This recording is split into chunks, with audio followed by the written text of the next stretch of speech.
That's the quote of the day, but it's a Thursday, Throwback Thursday, right? Yeah, of course. So let's do some throwback. Some old videos, music. So let's bring in the video.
Let's stay J with that one, really timeless. Dede, where were you when the song was a hit? I remember.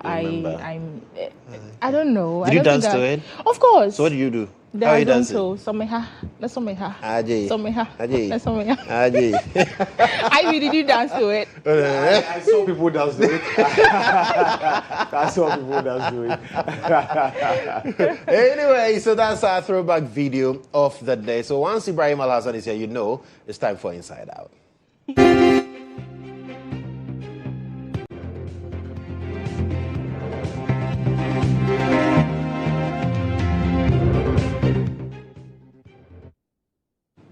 Right, and so for Inside Out today, we are looking at a public transport system that has come under siege. We're talking about Ayalolo, and you know it's run by Gapti, the passenger transport executive, the Greater Accra Transport Passenger Transport Executive, GAPT. Now, the challenge with Ayalolo is that you've been seeing the buses in town. And the motive and rationale behind Ayalolo was to ensure that intracity travels were basically, comfortable for the people. So you enter the Ayalolo buses, there are ports where you can even charge your phones and all of those things. But since 2016 till now, what have we done with Ayalolo? You look at the buses in town today and they are a sham of what they used to be. What is the plan? How are they resourced to even get to properly carry out the service that they are carrying? And quite worrying is the situation that currently is prevailing. Now, our sources at Ayalolo tell us that there are developments in their terminals that they are not aware of. So, for instance, you go to the Kimbu terminal here in Accra. There are challenges because there are people who come, they say, at night and try to make demarcations. The accusations and the allegations are that there are plans to build shops on the Ayalolo terminal. You go to the Achimota terminal, I'm sure you know, that wonderful terminal that we put together. As it stands now, there are demarcations and excavation works there for construction of what is believed to be a market. We go to Adenta, and we are told that now the owners of the terminal, Ayalolo, have to be at the mercy of their tenants, just for water, even. So we are asking, what is really happening with Ayalolo? Ibrahim Al-Hassan is here, and he's also joining me to have this conversation as well. Yes. Ibrahim. Interestingly, on my way to work this morning, I saw one Ayalolo bus. There was something that struck me, and I think it runs through all the Ayalolo buses. The last time their vehicles were registered was 2016. So the latest Ayalolo bus has 2016 registration number. What should I tell you? Since 2016, they've not added a single vehicle to the fleet. This was supposed to make intracity commuting very easy. Very easy. And I remember when they even attempted getting them dedicated bus lanes. Yes. DRT. In any advanced cities, modern cities. That's what happens. So the other commercial bus drivers will not be able to extort money from you and I as they do. And as it stands now, I'm told that in the Nungwa enclave, the Spintex enclave, they've increased prices. Yes, of Transport course. fares have been increased. Not just that, La Paz enclave. The police have been doing a good job by arresting those drivers who have arbitrarily increased fares. But guess what happens? When they are arrested, they pay 500 cedis and they let them go. So, yeah, the drivers are running at a loss. Is that a fixed amount? The police people are enjoying. Yeah. The point we are making is there was a reason behind the introduction of Ayalolo in 2016. 10 years ago. 10 years ago. Wow. Now, as we speak, STC is taking custody of new fleets. Metro Mass Transit. Say, did we hear Ayalolo in any of these conversations? No. Yes, the fact is that the two entities I've mentioned are under the Transport Ministry. Ayalolo is under the Local Government Ministry. Yeah. As we speak, we've not heard anything about increasing or improving the fleet. In fact, there are a number of buses that are out of service, packed. A number of them. And that means that they will have reduced fleet. They are not thinking about addressing this challenge that affects all of us. They are selling off their lands to be used as car parks and for malls and other things to be built. I think that if the local government minister who will be vetted today, the incoming one, is not aware of this, he should be made aware. I hope a member of parliament at the appointment committee will ask him questions about this. Yeah. Because it was the transport minister who was taking the backlash, who was taking the flag over the transportation challenges in Accra. Exactly. And Ayalolo was called in to now help with the issue at the time when we were having those challenges. Exactly. So that's one. Two, what is management doing about this? Absolutely. Is management in the know as far as this decision is concerned? Pause this video, because this video gives that indication. Kindly go back a bit, because you see some rods being mounted, and we are told that from our sources at Ayalolo, these things were done in the middle of the night. Wow. Now, these roads, they have no idea, but then they believe strongly that they were supposed to be demarcations for what is supposed to be the shopping center that is supposed to be built at the terminal, the Kimbu terminal. This is the Kimbu terminal. This is the Kimbu terminal. And there's a reason why this terminal has pavement blocks, right? For a purpose. And that purpose is no excavation and erection of new structures, right? So, like we said, and we insist, if management is not aware, right, I'll be most shocked. If management is aware, right, what informed this decision? Absolutely. What is the plan? Is Ayalolo folding up? Are they giving off their terminals to be developed into malls and other structures? Is that what they are doing? Are they into rentals now instead of giving us transportation from our houses to our work and vice versa? Is that the point? And I think that's the big question we are asking this morning, because at the end of the day, Ayalolo was brought in for a reason. Ayalolo was brought in so that I don't have to drive all the way from Amasaman to Accra. I could just drive from my house, park the car at Amasaman terminal, get into the vehicle, comfortably get to Accra, and after business, I go back. But as it stands now, like we said, since 2016, Ayalolo has not been resourced. We've not seen any form of new buses added up to the fleet of Ayalolo. And now there are terminals where they park their buses.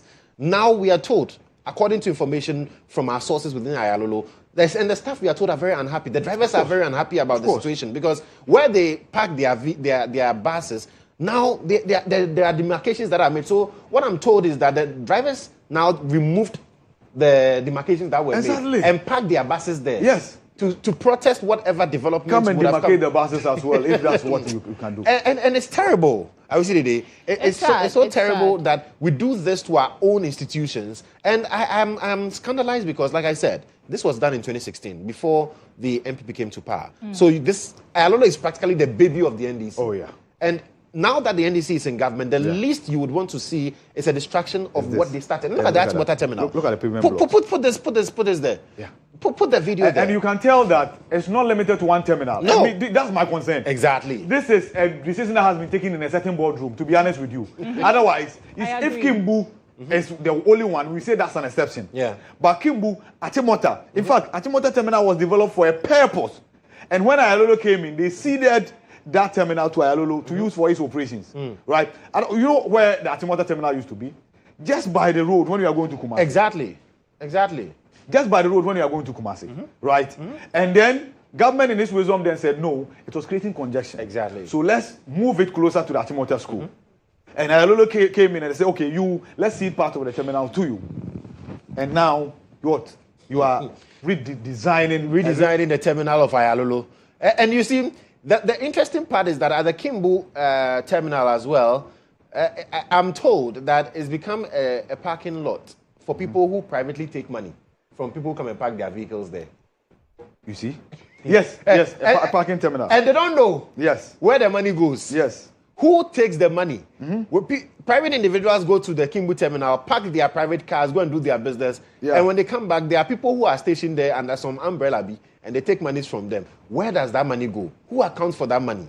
And we will need to have a broader conversation on this. So we're trying to even raise the managing director for Ayalolo and get to speak to him on these concerns that have been raised by our sources within Ayalolo. Listen, public transport, we say that if we have an effective public transport system, we should not have the troubles we see in Accra, the congestion on our roads, the terrible nature of traffic situations in the capital. And this is why we have public transport system. There is no developed country that does not have an effective public transport system. Mention them. And our leaders go to these countries. They see these things. They use these systems. Yet when we come to this country called Ghana, private interest now overshadows the public good. That's true. And we call on the powers that be. I know this is not under the transport minister. But ultimately, the blame will be heaped on him. Of course. He should intervene. Well, so we'll keep trying the lines to get to have conversations on this particular one. Yes, sources within Ayalolo have mentioned to us that this is what is happening. We are trying to reach the management of Ayalolo as well to get to know exactly what decisions informed what we are seeing. Because yes, like you could see, we took our cameras there and we are seeing that yes, the demarcations were made. The workers are not happy. The drivers are livid over the matter, and Ayalolo cannot continue in the state in which it's currently being operated. And so yes, we'll keep our eyes on that. Yes, definitely. But of course, we know that they are watching. Actually, the people in authority, people in power, they watch us. They are watching. They monitor us. Absolutely, right? absolutely. And they will intervene. If anything has changed, communicate. Sit down with the workers. Yes. Get an understanding. If this is what will increase the fleet, let them understand. But we still insist that we are majoring in the minors. You see, the period where people just want to take advantage of public property and see them off to private developers, right, for personal benefit, long gone. And that's how come the president himself promised that in his administration, I'm talking about President Mahama, if we're a government official, you can't buy any state asset, not even a pin. You are not allowed to acquire any state asset for as long as you serve in his administration. Again, if we are to extend that, any decision you take of course, there was even a moratorium on giving off state lands, public properties to private developers. Yeah. It was just lifted after a whole structure was put in place. I'm not sure that structure will entertain what we are witnessing today. Right.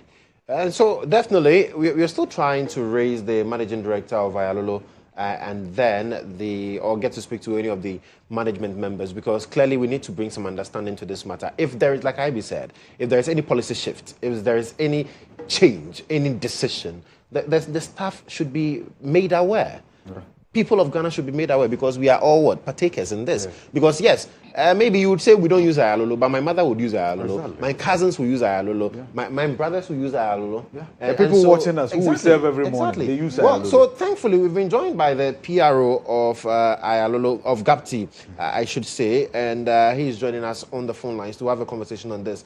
Justice, good morning. I hope you're doing well. Yes, good morning, my brother. Right. Good, and how about you? I'm very well, but I'm also very concerned about some information that we are gathering from some staff of Ayalolo.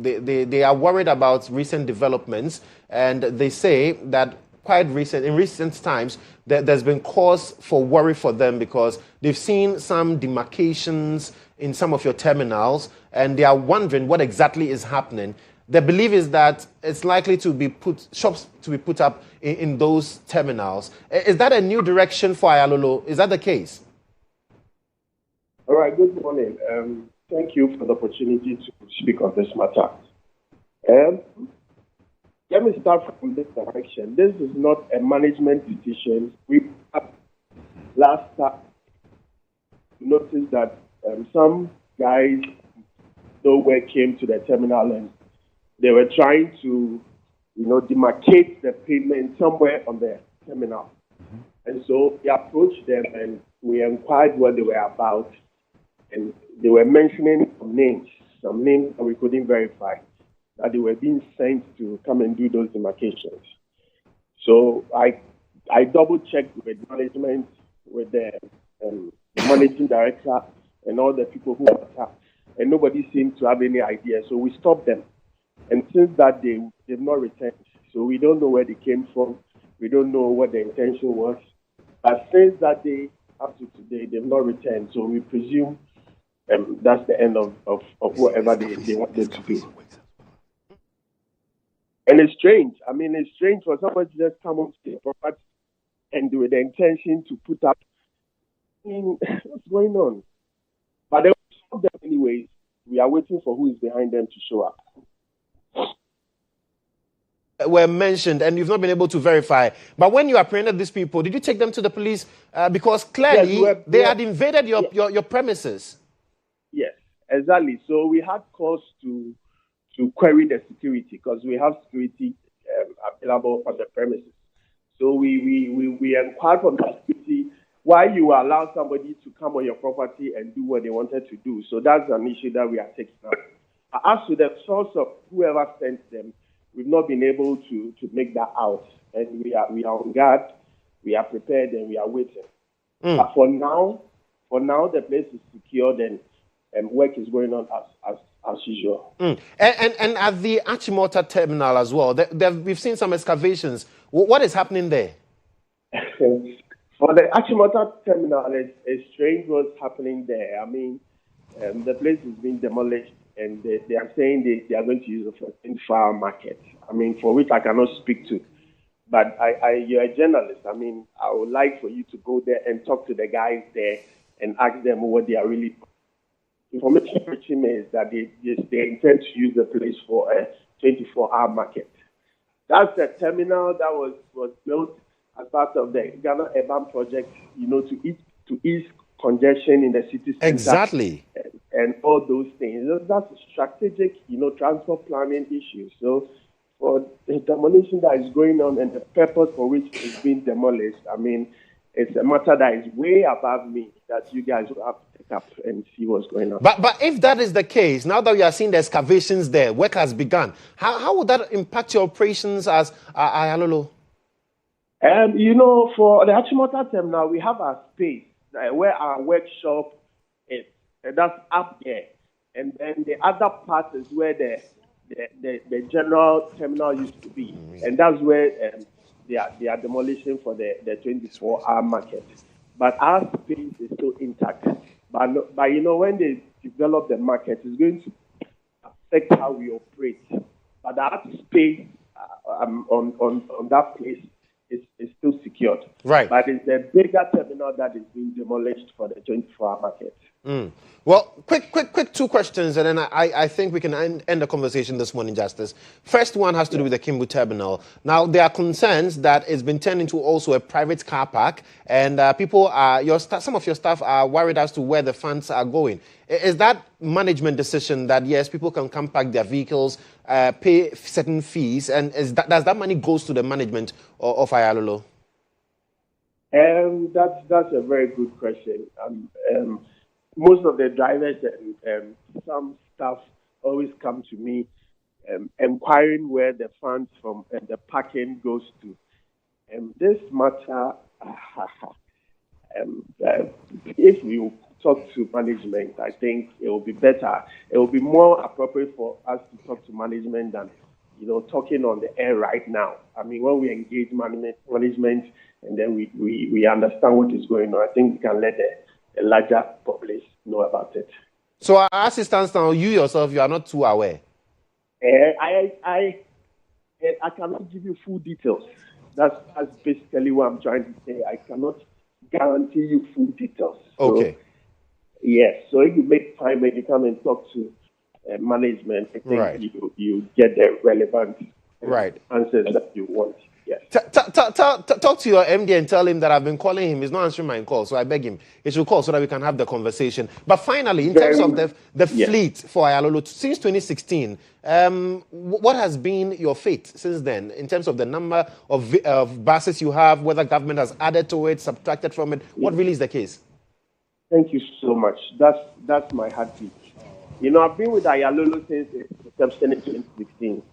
So Ayalolo is so much from my heart. Since 2016, we've not had any buses added to the fleet. That's about 10 years now. Mm-hmm. And Ayalolo was intended to be like a social intervention where we are not supposed to make profit. Mm-hmm. So all this while we've been running on subsidized fares, and with no much support from the authorities that be operational costs, fuel and everything has been difficult, but we've managed to keep our heads up to this very time. Last December, you all know what happened with the traffic situation in the city. Yeah. Ayalolo has the mandate for intra-city transit. But unfortunately, when support comes, it goes to people that do intra-city. And I don't know what is going on. So we need you, our media friends, to help us reach the people that matter so that we can be helped. We have basically not received any support from the powers that be, trying to do what we can do and surviving on our own. When we talk about intra-city, it's Ayalolo. when we want to talk about transit within the city, it's us. But when support comes, the buses that came, they went to, I think, Metromax and STC and everybody.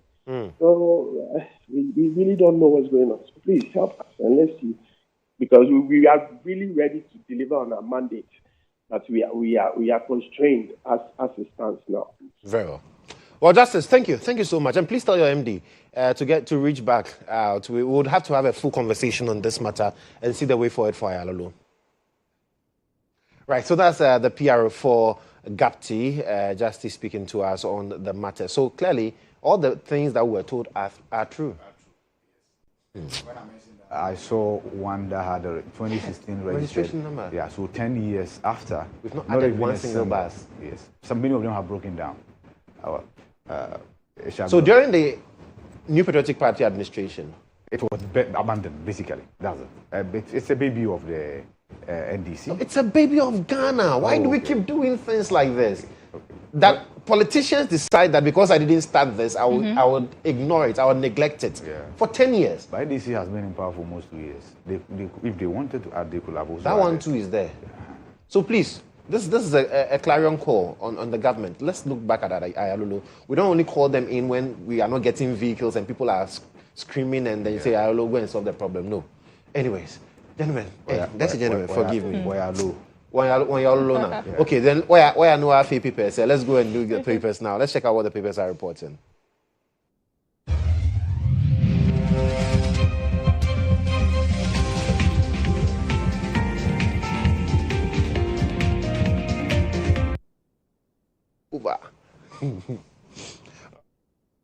Let's start with the BNFT. Why do people keep giving me BNFT?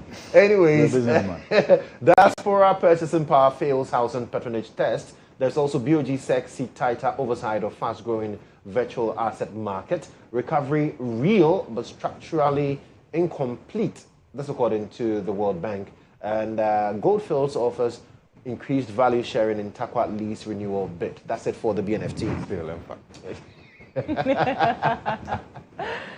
The dispatch has it, I will be a national chairman for every NPP member, not any faction. That is by Paul Afoko. Political vigilantism now an organized threat to Ghana's elections. That is by the National Security Coordinator. President Mahama in a minor mix of ministers. Mix, yes. Okay. Are they trying to refer to the reshuffling? Yeah. It's a mix. You come here, go here. You two come here, go here. All you need to know about Ghana Police Service new traffic tech system. All right. The National Enquirer this morning, 2028 polls under watch. National Security detects early recruitment for political violence. Julius Deborah demands tougher enforcement of anti-vigilantism law. And we are solidly behind you. Christian Council backs Ghana Medical Trust Fund, and vigilantism mask as vigilantism mask. As security chiefs warn of enforcement failures as groups go underground, and government rejects MTN's 20 million Ghana cedis donation for xenophobic attack. But that one, I have a problem with it too. Why? Because yes, I knew you would ask me why. So when you look critically at the statement that was put out by the Foreign Affairs Ministry, it said that it had seen reports that suggest that MTN intends to. Yes. And you are rejecting what MTN intends to, not what they have done or what they want to do. Yeah. Have they told you? And they are attributing it to something that Ishmael Yamson said. Because there will be movements in that regard.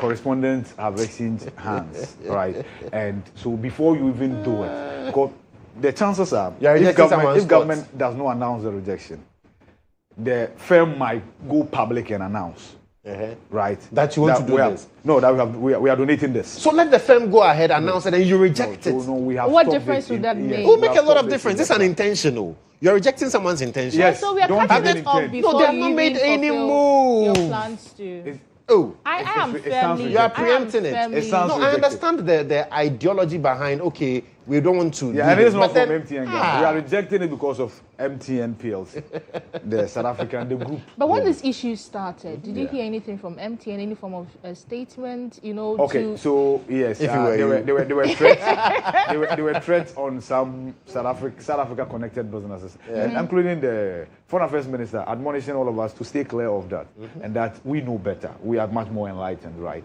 We take the high road. But we So we're not wouldn't going to have do done that. We were We're never not going to do that, right? But this one, we're saying that we have our own resources. We have enough to cater for our own people. Yeah. It's okay, right?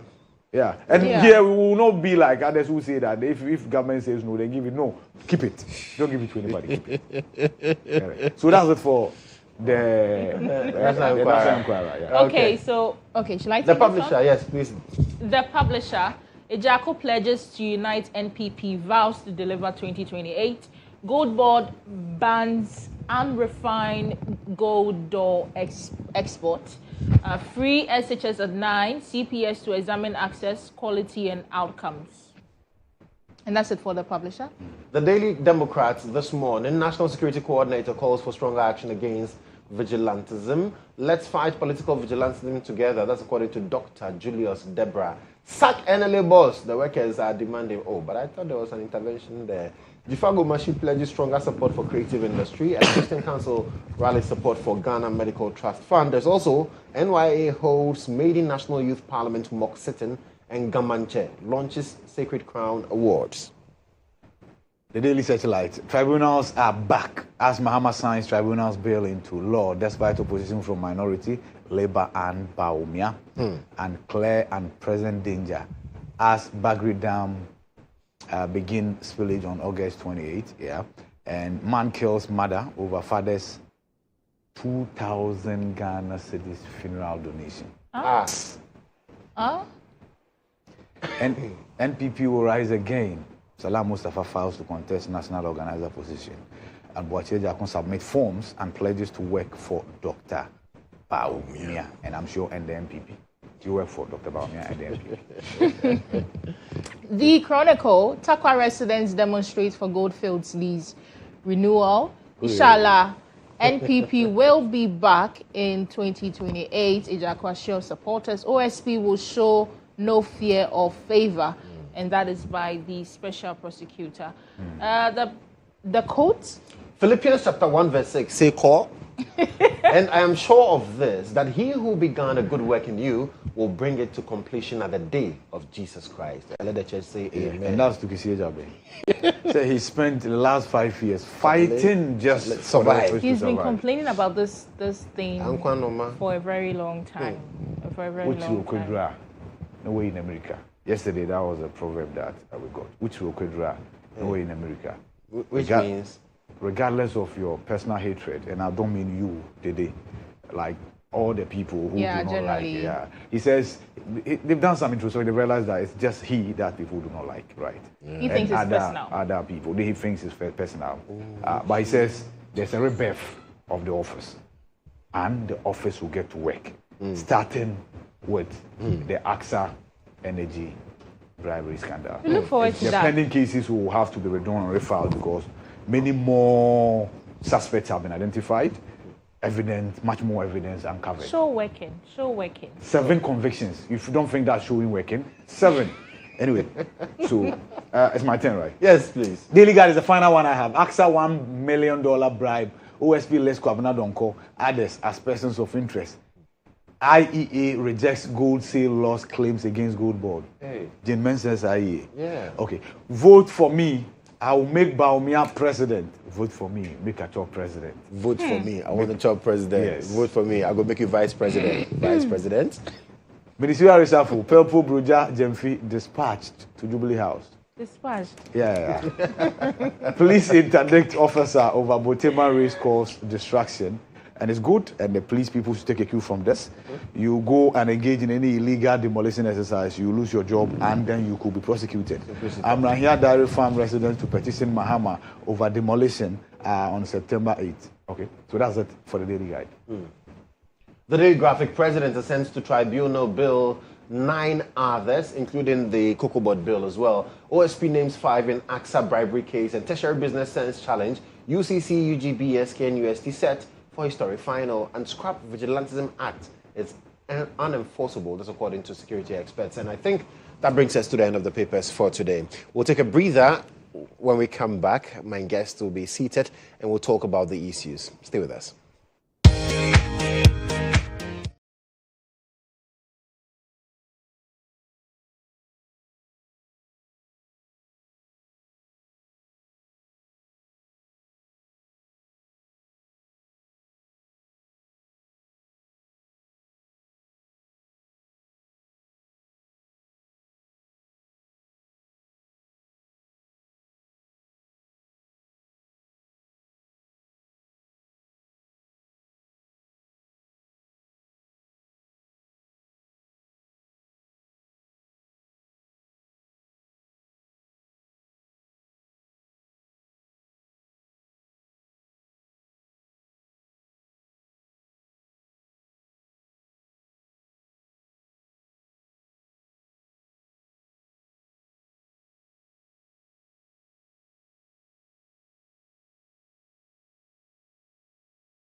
And this morning I've been joined by 3 lawyers. And so let's do the breakfast review.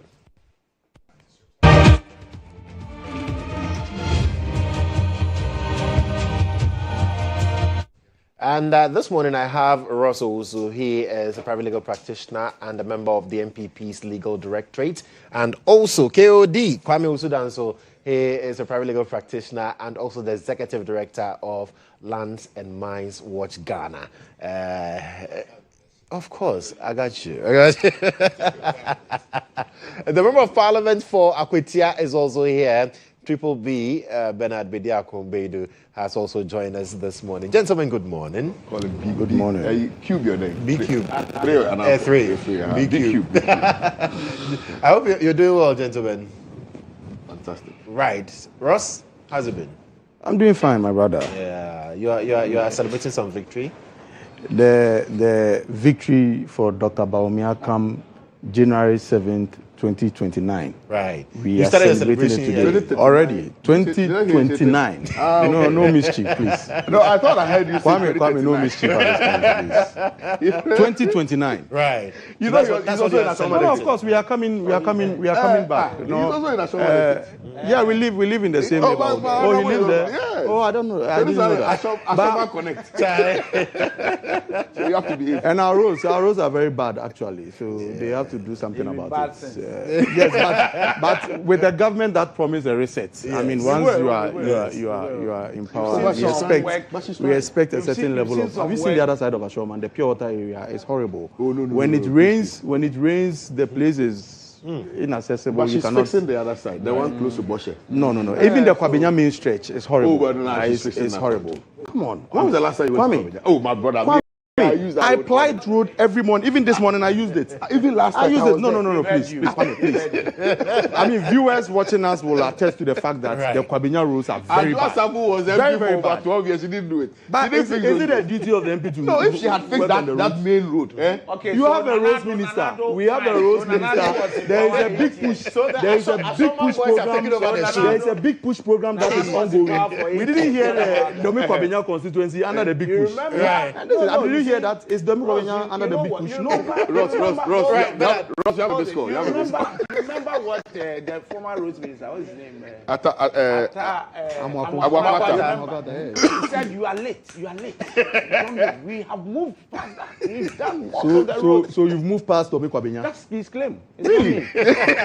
You are being shortchanged by your MP. You see, the problem they are we have telling us that the big push is not pushing at the Domi Kwabinya end. You know their problem. But that's why sometimes I don't even argue.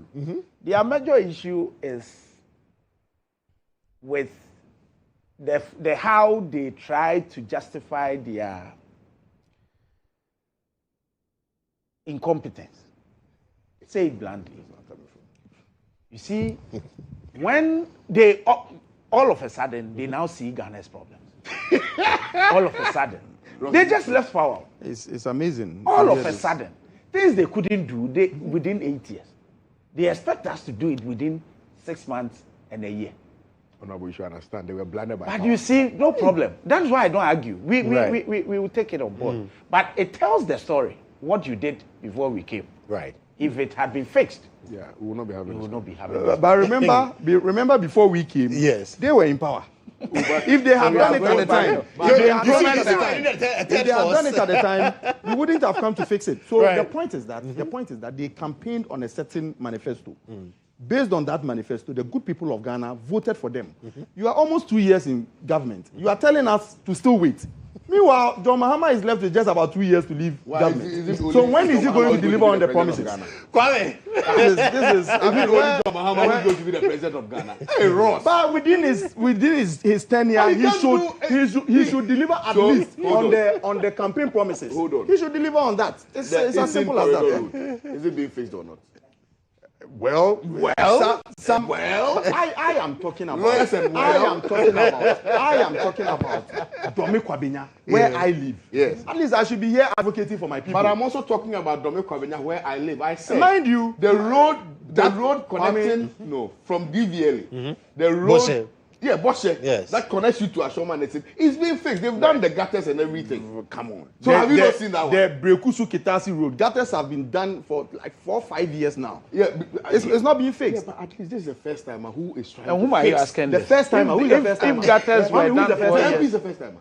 Oh, it's not MP. Kwame, segregate that. It's not the MP. But you it's not the duty of the MP so to you fix the roads. roads. I mean, come on, don't let us do this. Fantastic! It's not the duty of the suppose you are not MP. going So to I use have it not as a mentioned. promise. I have not mentioned Honorable Akrugu in this conversation. But she I am tried. talking She about the tried. government. But she managed to bring. You and I know. But she You and I tried. know she's the first time, the one-term MP. You know. Who is one term? Who is coming? So who is coming? And who is coming? So who is coming? Tell me who is coming. Who is coming? Gentlemen, you know what? Dr. Kwabenya has come under focus, and it's also rightly so because all of them need that constituency. So yes, we can clearly understand the matters.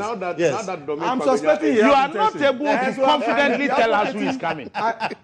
You see, he can't tell us. Who is coming? As it stands now, it's early days the yet. New Patriotic Party will be annexing that seat in 2028. Very well. You don't Very well. But we've not gone for our primaries. How do I sit here? And So you don't mention even to know who is coming, and you are saying what someone. shows I am not even contesting? What shows I am not contesting? So what are you talking about? Thank All you. I know is that the MPP is annexing that seat. Come Look, 2028. there's a no doubt bigger about challenge Yeah, so you have the final of one. Kwame. insecurity. On whose part? Which may potentially happen. In Kwabenya, Okay. you know the vehicle that the police uses is destroyed. It's gone. Last night they drove in front of my building and I saw that the engine oil was coming out of the engine. Yes. The police Drop in the it, area? drop it. Yes. So please, they need to be attended to. It's very, very bad. Right. It is extremely bad. So the district commander, or I don't know whether the regional commander or IGP himself, must come to the aid of the police people in Kwabena. It's very, very bad. Very well. So let me start this morning with what we've seen in terms of the ministerial reshuffle. And one of the newspapers captured it as Pelpo and Bridget Jemfi being recalled to the Jubilee House. And let me start with you, Bernard. What do you make of these changes and how crucial are they? And what message do they carry in terms of the prosecution of the president in terms of development? Well, so good morning to you, your team, my colleagues here, our viewers, and then the people of Ghana, especially my Akwetia people. I think that all of these things you can only put it this way, speak your mind. Because the one that has the power to determine who sits where and goes where is only one person. So, your views, yes, but it may not be necessarily the views of the appointer, you understand? At the end of the day, that is why it is a political office. The one that appointed you decides where to keep you, to move you in accordance with his mandate and vision. For me, yes, it's happened that, and I have, on social media, people are trying to ridicule and put all manner of, not at all. If the president didn't have that faith and trust, he didn't have that kind of faith in Honorable Brojajem, he wouldn't have kept him there for over a year after the demise of our brother, Dr. Omane. But the president, at the moment, there are other matters he needs to take care of. And he thinks that this is a gentleman I want to take charge. He's not fired him as in go home. He only reassigned. Yes. And he's now a presidential advisor.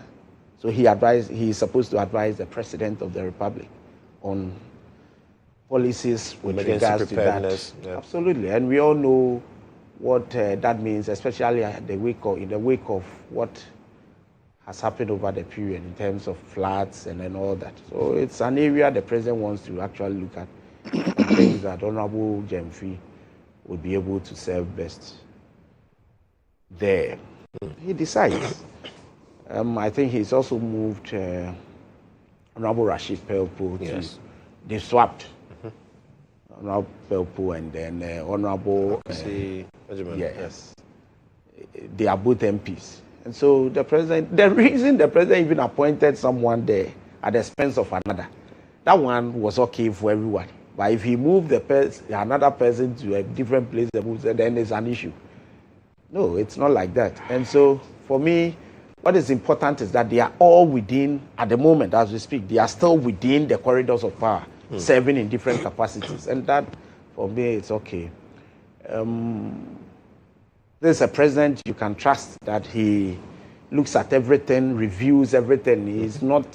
I remember when NPP left power, one of the sermons of Dr. Baumia post-election was that Ghanaians were craving for reshuffle and they never did it. It was one of their.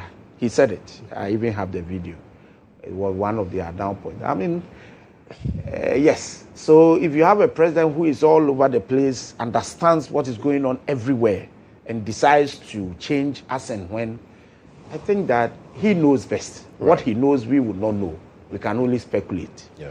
But in the end, we believe that it is for the good of the masses, and then the vision as was espoused and approved by super majority of Ghanaians.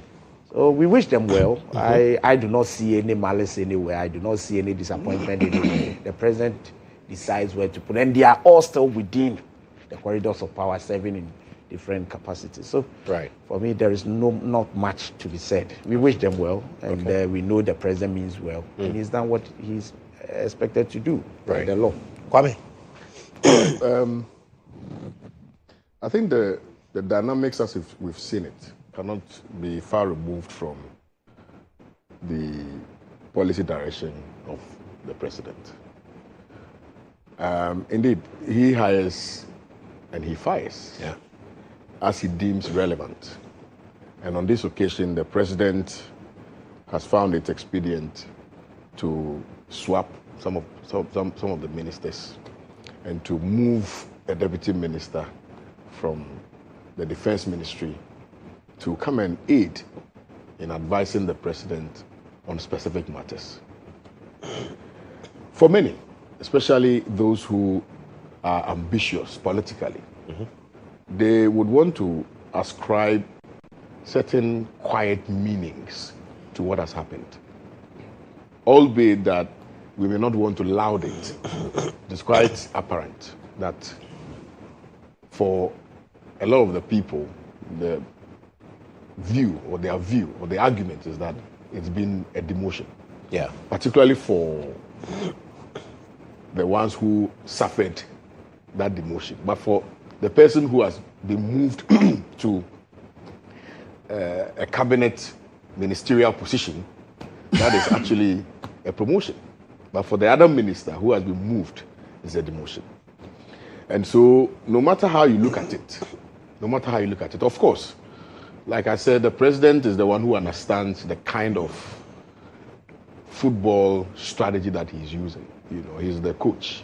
So he would sit on the bench and look at who is performing here, who is not performing here. Yeah. How can I swap? How can I change my gameplay, you know, in order that to be able to achieve the reset agenda? And he feels that at this moment, Dr. Rashid Pelpo must not be substituted entirely, but positions must be swapped, because he finds that this new minister can play best on the left wing and Rashid Pelpo on the right wing. That's what the president has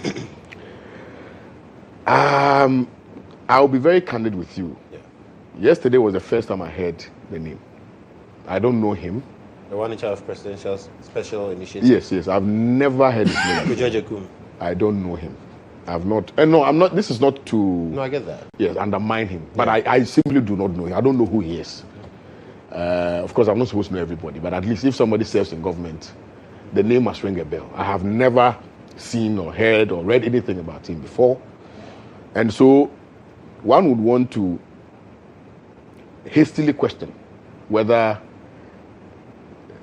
maybe the president saw what we haven't seen, or that he's worked closely with the president, and so the president knows his capabilities. I don't know, right?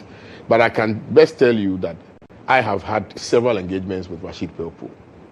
And his commitment levels to ensuring that Ghana becomes better cannot be downplayed. He's somebody who's very, very committed. I've engaged him on many varied, topics. And it is telling, it's strikes that he is very, very passionate about his work.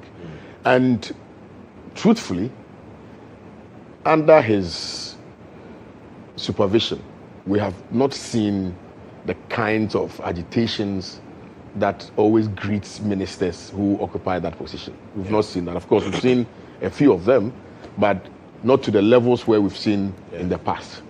And so if you are measuring, and so again, I mean, we don't have the benefit of even their KPIs, so we cannot really measure. But based on the superficial understanding of things, right, you can sufficiently argue that he has performed creditably well.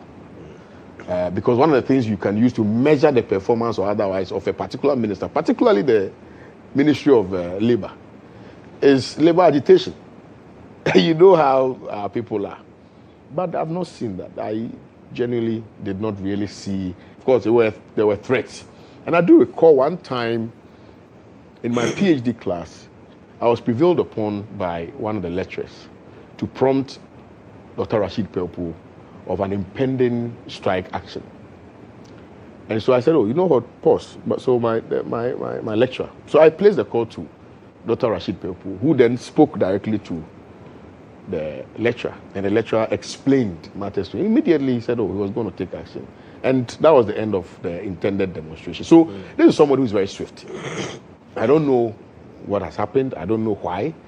But maybe the president has a path or a direction that all of us are not aware of. And so what we can do right now is only to respect his decision and hope that this decision that he has made will not be one that will affect the forward march of this country. As for Broja Jemfi, and you see, let me make this point.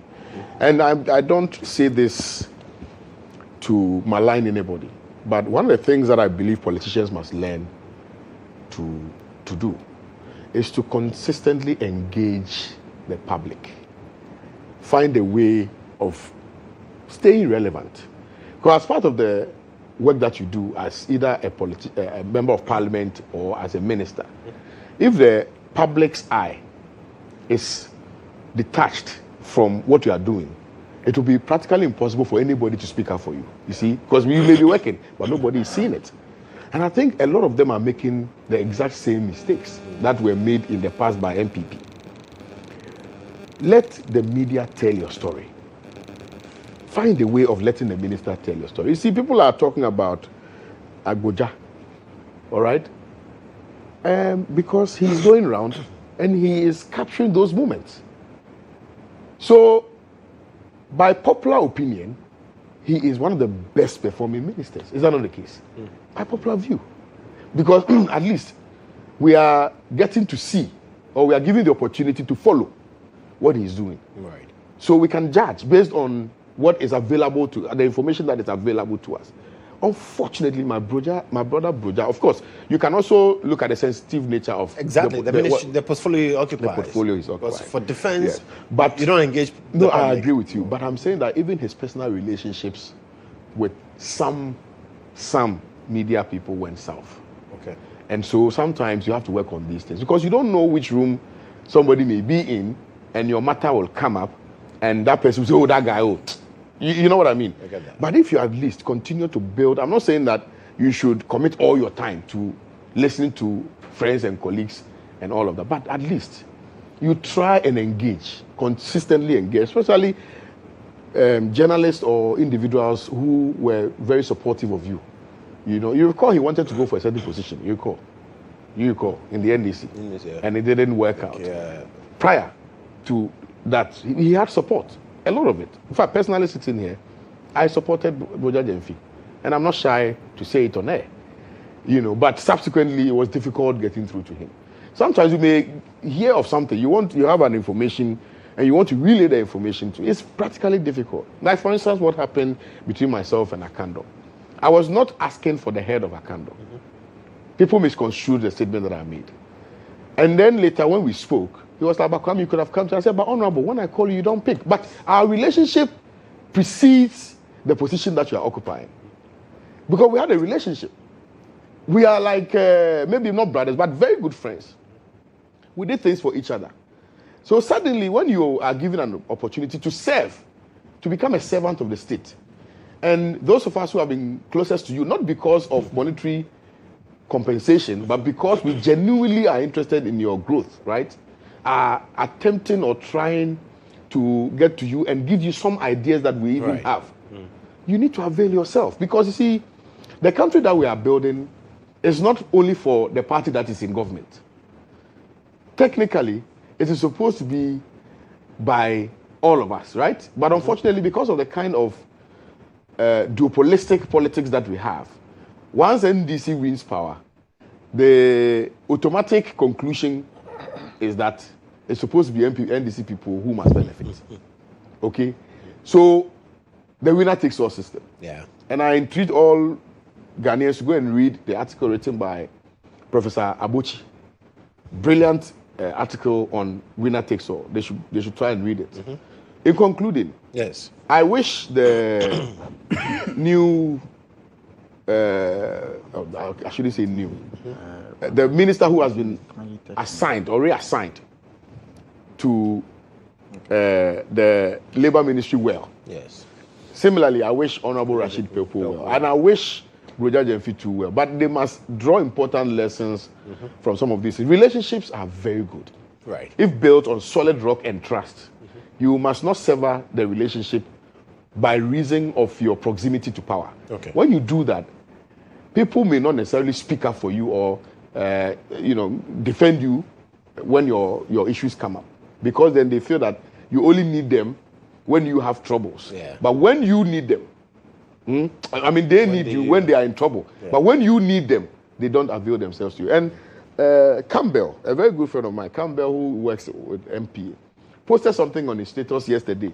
And with your permission, let me just read it, and that will be the end of the submission. He said something, and I found that to be very, very profound. He said, stay away from people who disappear when you need them and reappear when they need you. I end my submission on that.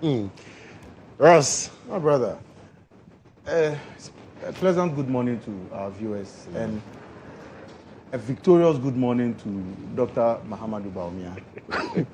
God willing, the president, the good people of Ghana are going to elect come December 2028.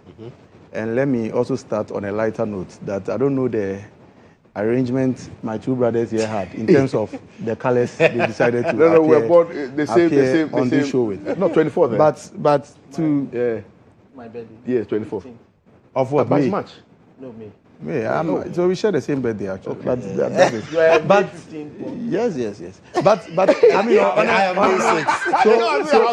so what happened? So on a more serious note, on this matter of reshuffling, yes, I think every minister or every appointee, like Kwame said, serves at the pleasure of the president, and he can hire and fire at any time. But it is key to also appreciate the fact that you do not change a winning team.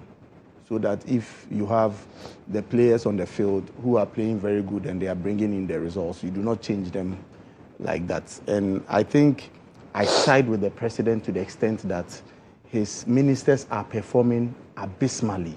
They are really doing bad. And I'm surprised that, and I mean, with all deference to Mr. Sam George, I don't know why he's still at post, honestly. Are you comfortable with the network situation we have in Ghana? And what is the minister's position on it? It's really getting bad. Hardly will you be able to speak uninterrupted on your mobile phone for 2 minutes. I'm telling you, the network is just bad. Unless, of course, the president is using a different network or he has a different arrangement that is giving him a good network, and perhaps he's not seeing it. Otherwise, the Minister of Communications, we've had occasion to mention this on several occasions. It's very bad. It's very bad. But let's go into the very details of it. Yes. I think it is the case that the Minister for Employment has performed abysmally. Dr. Rashid. When it even comes to bringing the manifesto of the NDC and the vision of President Mahama to light, I mean, he has performed abysmally.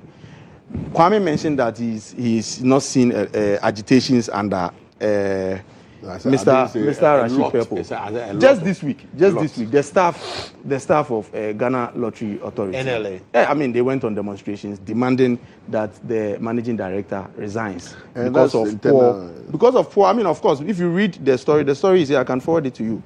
Because of poor conditions of service, that does not reflect the economic situations that they find themselves in. So they work for 30 days in a month, and at the end of the day, there is nothing to take home. You understand? And it is the Minister of Employment who is supervising this activity. You look at the teachers in this country who have been employed and engaged since last year. They've not been paid, and this is very worrying. I mean, even those that are receiving salaries, what is happening to them? Then you work for more than a year and you have not been paid. It's an eyesore, and these people have become burden on families and friends, and it's creating a lot of problems. Public sector workers, I mean, people have gone through school, and from the president's own promise he gave the nursing students during the campaign, that they will make sure they will finish the agenda 111, so that all the student nurses at the time will be employed by the time they come to power. Now we see a very huge backlog of nurses that are not being employed.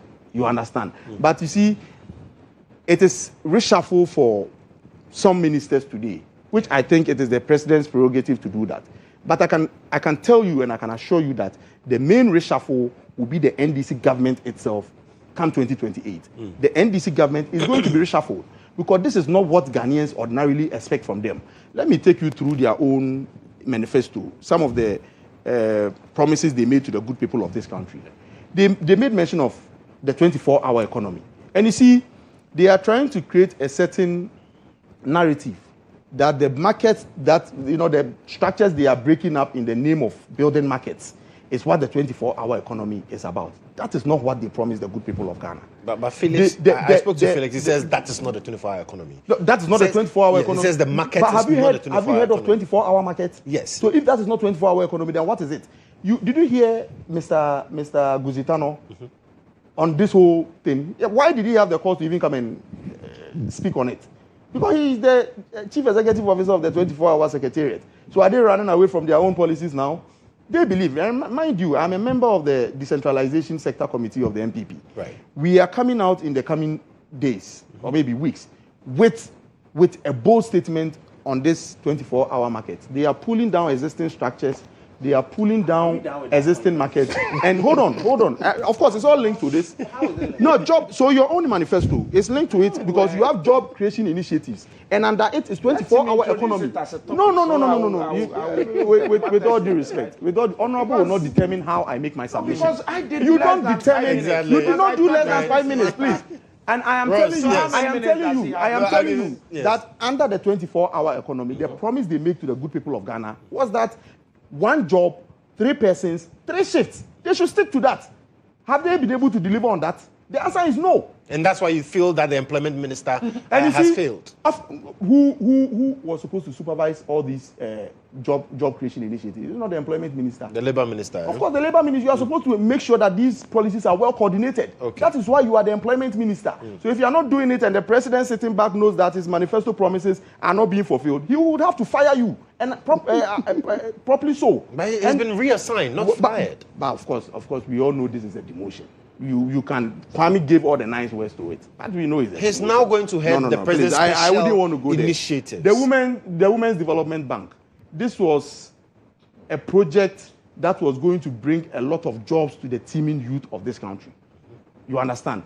And this project is not seeing the light of day. Right. People had hope that when this government comes to power, they are going to set up a bank that will bring employment to them and offer loans to our women in the market and women that are engaged in small-scale enterprises. What are we seeing? It is not happening. And when you want to interrogate them on platforms like this, they want to run away. I don't know why Honorable feels uncomfortable about this situation. Is it not the truth that they've not been able to implement the Women's Bank?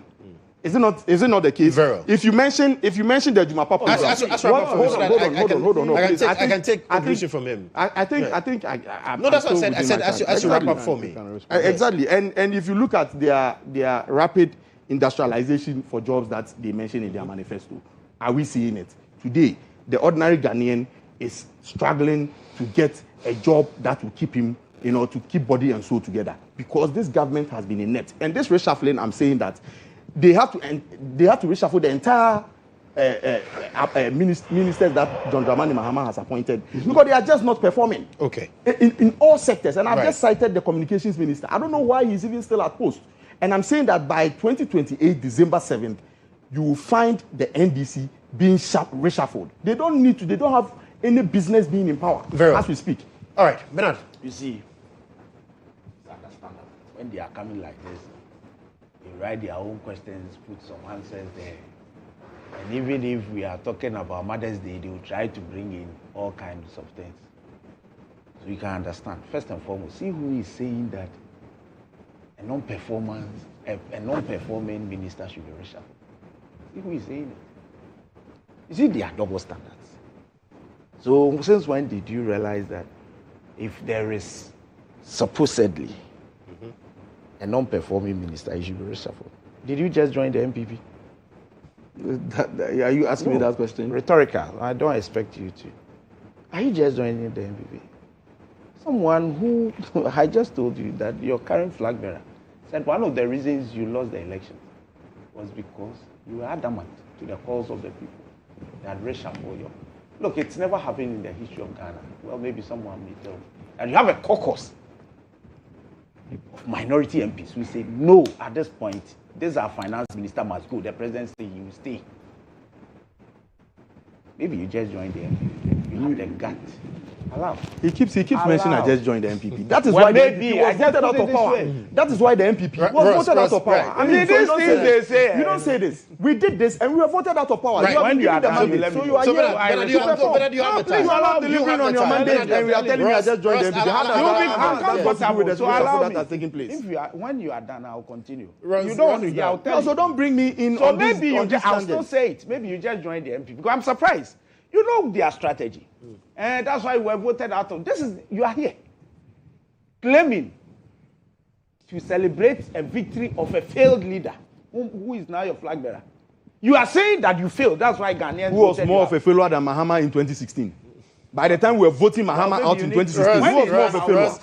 No, but what he's saying, you should put him. No, you have the time. You have the time. Bernard, you have the floor. Bernard, you have the floor. You have the floor.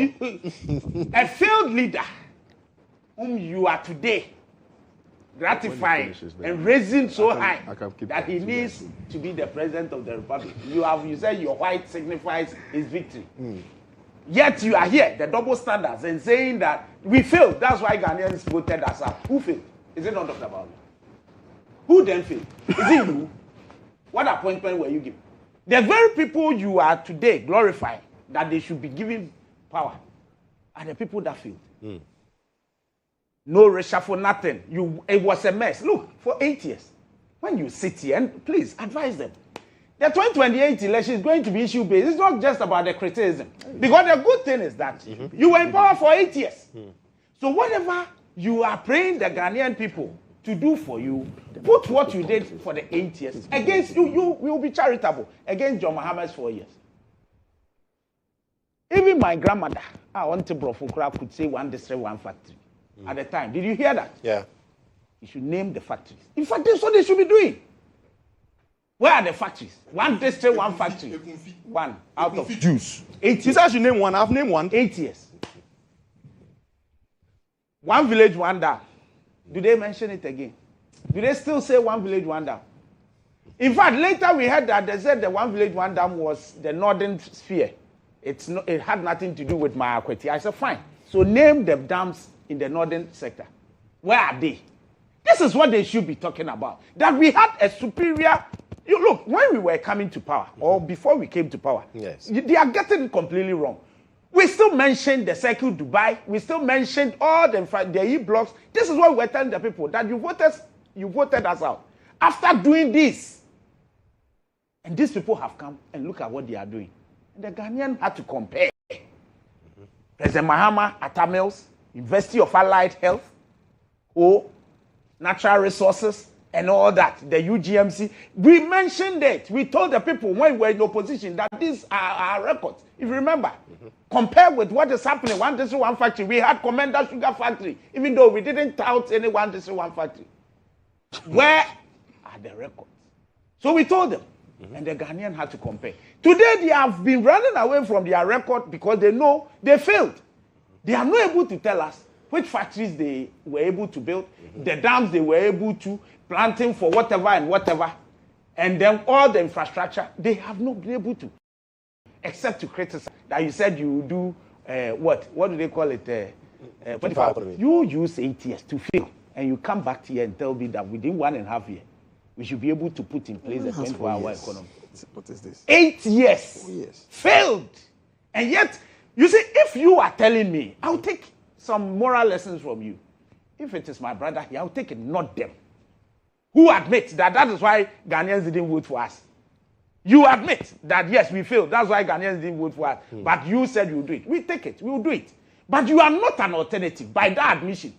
Do you get the point I'm making? You are never an alternative for the good people of Ghana at all, because you admit that. That is why you were voted out. So what new do you have that you want Ghanaians to vote you into power to come and do? The same thing. The same Dr. Baumia. The same Abronya as regional chairman. The same. I mean, this is it. This is what you have. Nothing has changed. Nothing has changed. So you see, they shouldn't even start. Look, whether they like it or not, their record will be played to them in 2028. They would have to tell us, please, endure. They would have to tell us. They would have to tell us what they did with the 8 years before we compare with even just 4. We are glad. We are okay. We will compare our 4 at the end of 2028 to their 8. We will be charitable. Right. One on one. Put everything on there. You are telling me that we promised the people that we will do automatic posting. When we have 2019 batch of nurses at home. I have some of them. If you had posted them, what we will be doing would be to just post those who are completed in 2025. But no government, what it stopped, will start posting 2025 people on automatic basis when we have 2019 in the house. We have to deal with your mess before we come to our main thing. Right. So we are dealing with the mess 2020, 2019, 2021, 2022 under your watch. Why? Agenda 111. You said your president, nobody put a gun to his head. He said 18 months, we'll be done. What happened? How many did you complete? But you expect us, if it were that easy, you would have done it. They say the good thing is that at this point, look, whether they like it or not, we will match them with their record. They don't want to hear, but we'll play it to them. Right. The mess, which country, which economy would come, which government will come to power, inherit the mess we inherited, when in 2022, you had said that we can't even pay our debts. We can't go and borrow. When we go to the international market, they said, don't come here, as for Ghana, we don't want to see you. Cocoa syndicated loan, you won't get the loan again. To the extent that you said you have to even tax the untaxable, people's pensions. You have to take the money. You have to do all kinds of things. Right. Was that system, was that economy ripe for the kind of policies we said we would do? Okay. We have to stabilize the economy. We have to fix your mess. Okay. We have to do all the things we have to do to keep the economy afloat before we can implement some of the things we have to do. Right. Let me bring Kwame in now. Kwame.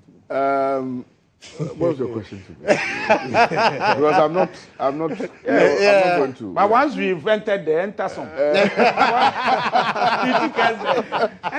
I mean, because you mentioned that the reshuffle is not a demotion, but he says it's a great demotion. You can't run away from that. I actually said it was a demotion for some of them. For some. But he made mention of the Women's Bank. Yes. And I think that we must correct it. You can't just get up and form a bank. Okay? So you need to go through certain processes. At the last check, there was a conversation which had happened between the finance ministry and the committee that has been put together to ensure the implementation of the Women's Development Bank, and some seed money, which has been also tabled for the purpose of ensuring the implementation of the Women's Development Bank policy. So I don't want us to double in unnecessary with respect to my brother politics with that. And I will defend, I will defend the Women's Development Bank. It's because it's something that is so dear to me, particularly for those of us who grew with mothers who were traders and things like that, and also because if you look at the Great Transformational Plan document that we used, there was a similar policy prescription like that. And so I am all for Women's Development Bank. Maybe if you're talking about expediting it, I believe we should expedite it a little, But in terms of the work which has been done, I am aware that a lot of work has gone on. And the finance... You are aware the market, no, it's not your... What's your problem? That's Kwame's style. Yes. That's Kwame's style. So Kwame's allowing. So anyway, Kwame is the one that explains why they came in the same place. You see the mixture. That is very fair. When you can wholeheartedly Listen, don't go anywhere. The assurance is that what you call the market would house the Women Development Bank. Yeah. There would be a bank. The bank that is, is for the Women Development. So like the branches. Every district will have that. Yes. Well. So Thanks for the addition. When they are 2 years in government, they are telling us it will. You did 8 years without nothing to show. Ross, I don't want to get into the politics of it. Because you see, when you were just about exiting, you promised we were going to build 111 hospitals. Agenda 1. I mean, voted out. No. 18 months. The president said 18 months. He spoke about it. We will not be Ross, you're my brother. I won't Did the interject. president say 18 months? I won't interject. Then you, Ross, you sit here and you said, the 24-hour market, they are breaking down already Existing markets, yes. You demolished judges' quarters to come and dig a hole. That one. But I thought you said you're not going to double. No, so that's why I'm saying that. You see, I'm laughing. Your record is terrible. Because I don't want to talk about it. You see. So what we are saying is that personally, yes, Rashid Pepo is my friend. So it is important to put that out before. So of course I will be biased towards. Do you understand? Right. That's why I'm measured. Because a new person, I don't know him.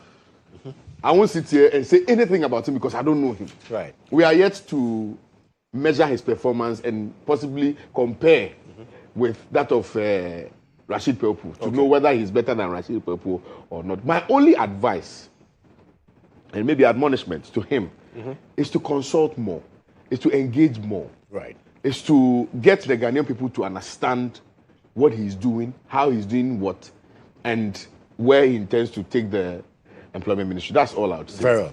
Well, I know Ross cannot. Ross, Ross, it's my show. Ross, relax. Ross, it's my. I'm waiting. Let him. If you want the show to be about your record, we'll get the gentleman. But then, if you've ever had an insurance claim, so 2 hours banter, just the two of them, and that's a good decision.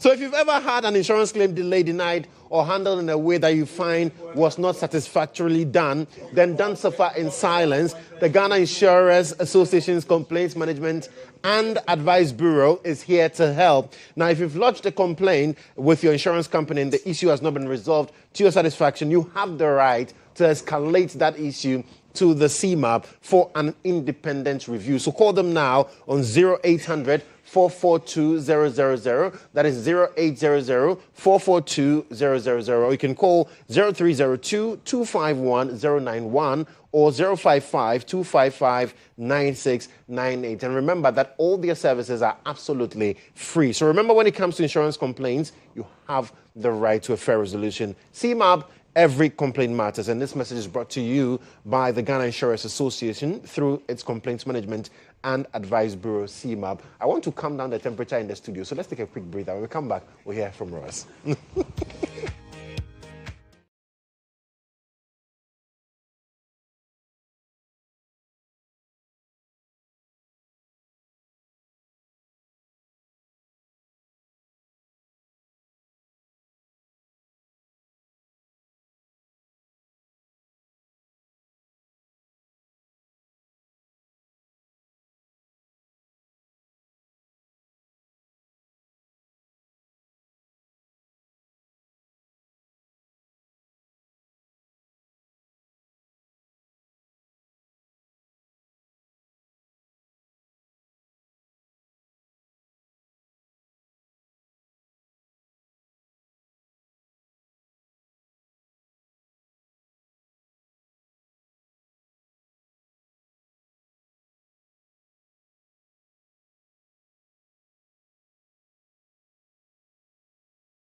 Thank you so much for staying on with us here on GHOne today. This is the breakfast review segment, and my guest Ross Owusu, KOD, and of course Bernard Baidu is also here, and we are talking about the national issues and reshuffling and matters arising. Ross, I'm giving you the final word on this. So, my brother, it's important that you counter untruth, lies with facts. You understand?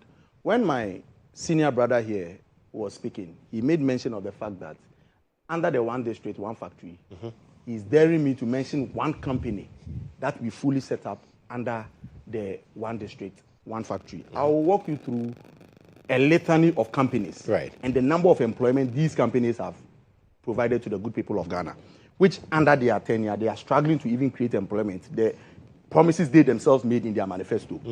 There is a company called Palm Pharmaceutical Limited. It's a pharmaceutical manufacturing company. It is located at Equiapim South Municipality. They employ 590 people in employment. You understand? We have a company called Centuo, which you know. Yes. Centuo is a ceramic tiles production company. You understand? They employ 850 people in this country. They are located at Tema Municipal. You have a company like Kida Ceramic Company Limited, which is also involved in the production of tiles. It's located at Shama in the Western region. They employ 2,792 people.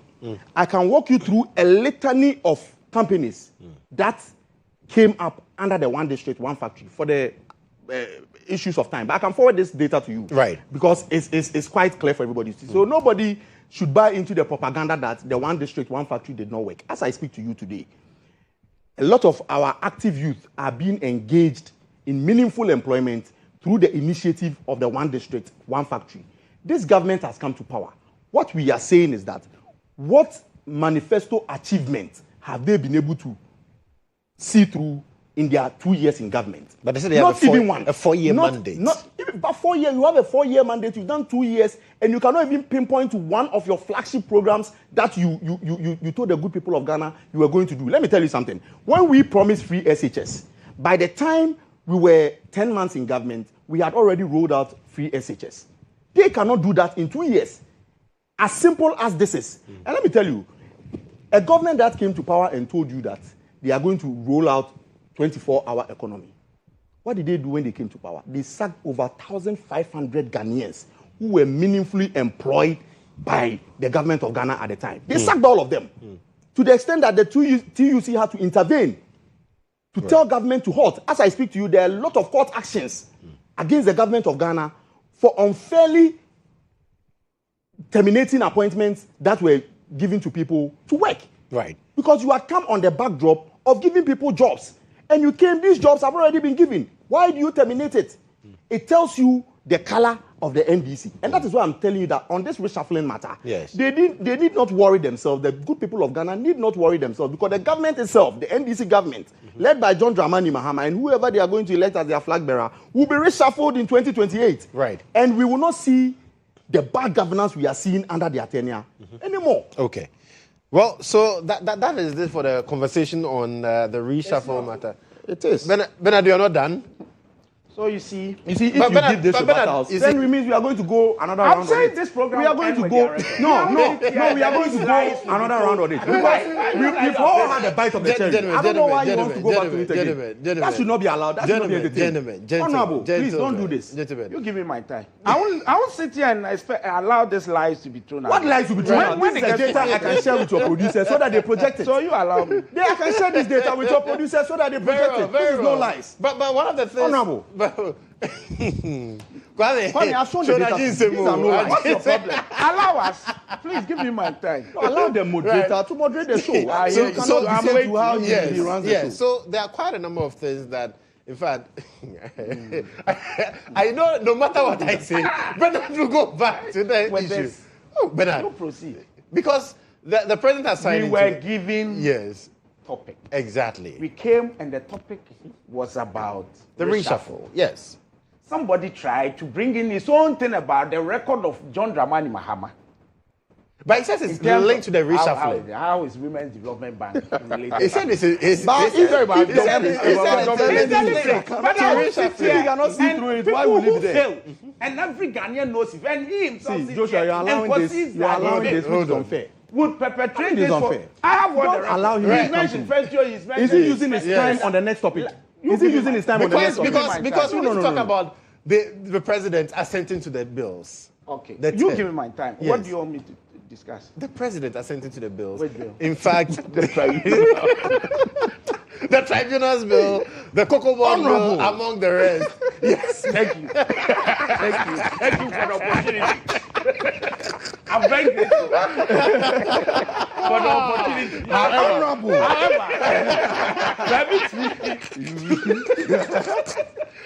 permit me to respond. Set the record straight.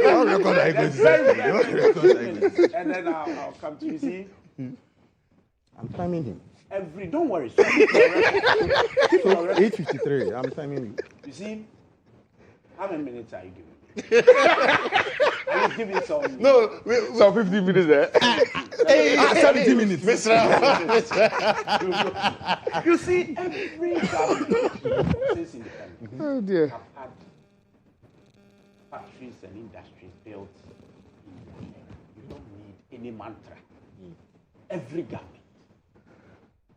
So it is not just about. Factories being built or industries being built in your era.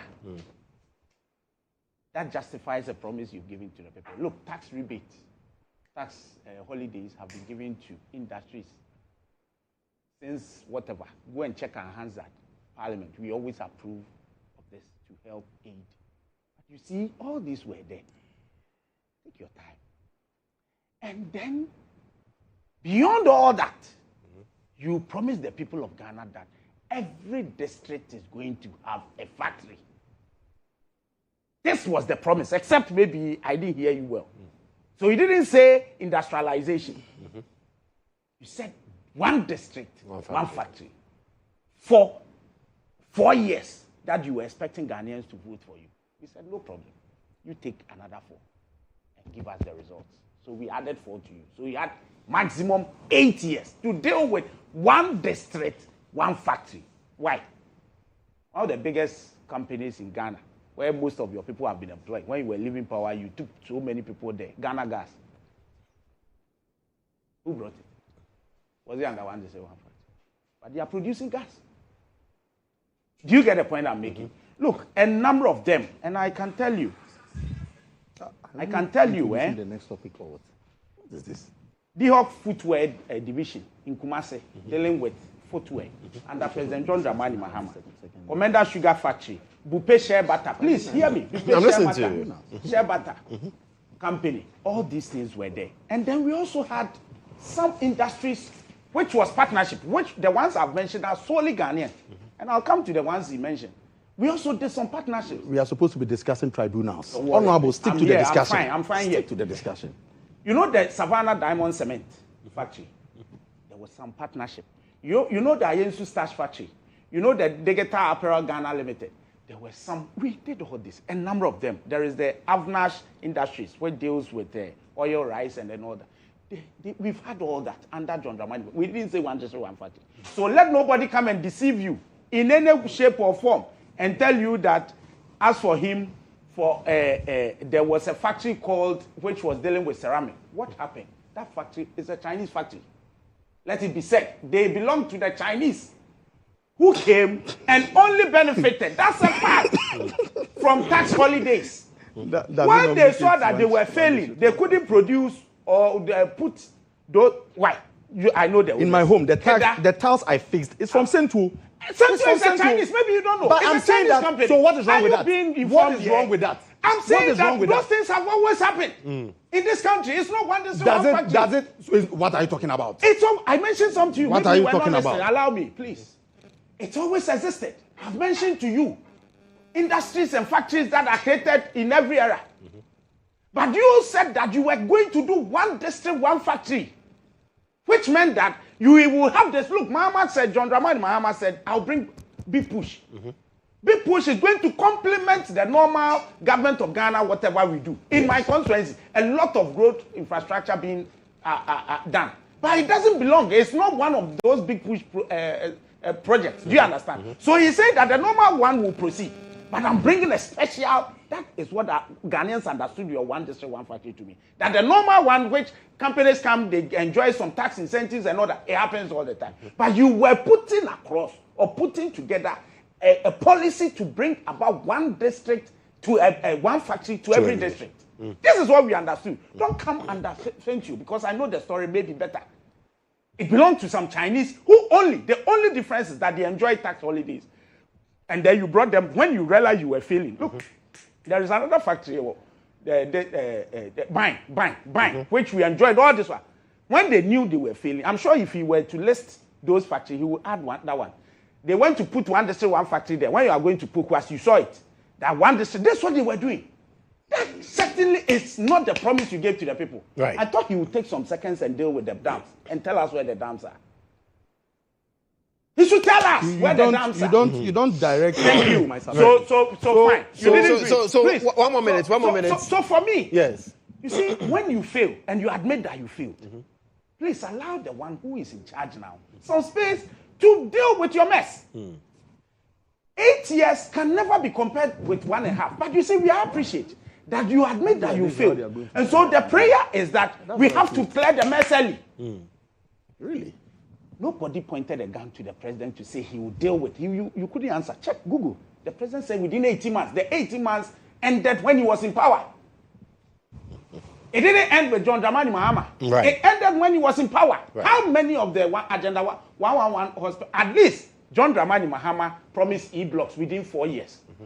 And he commissioned a number of them before he left office. Right. How many did So he commission? Trade. So you see, they are all left with operation. I'm giving him his time. The man has veered off. I'm giving him his time. And you are here. This one convention area here. You are here. Your 7 minutes has ended. So you see, anyway, that's fine. So He did not touch on the tribunal. No, but that is not fair. He cannot be talking about the tribunals. Hold on. So what is this? Listen, I'll give you the same time. But it is 9 o'clock. He started at 53. Yes, 7 minutes. So 1 more so- minute if you want to talk about the tribunals. So it's 8 minutes now. Yes. 8 minutes now. Are you okay, Ross? No, that's fine. Fantastic. If it's 8 minutes, no problem. Honorable. when you do this, you don't want the show to be nice.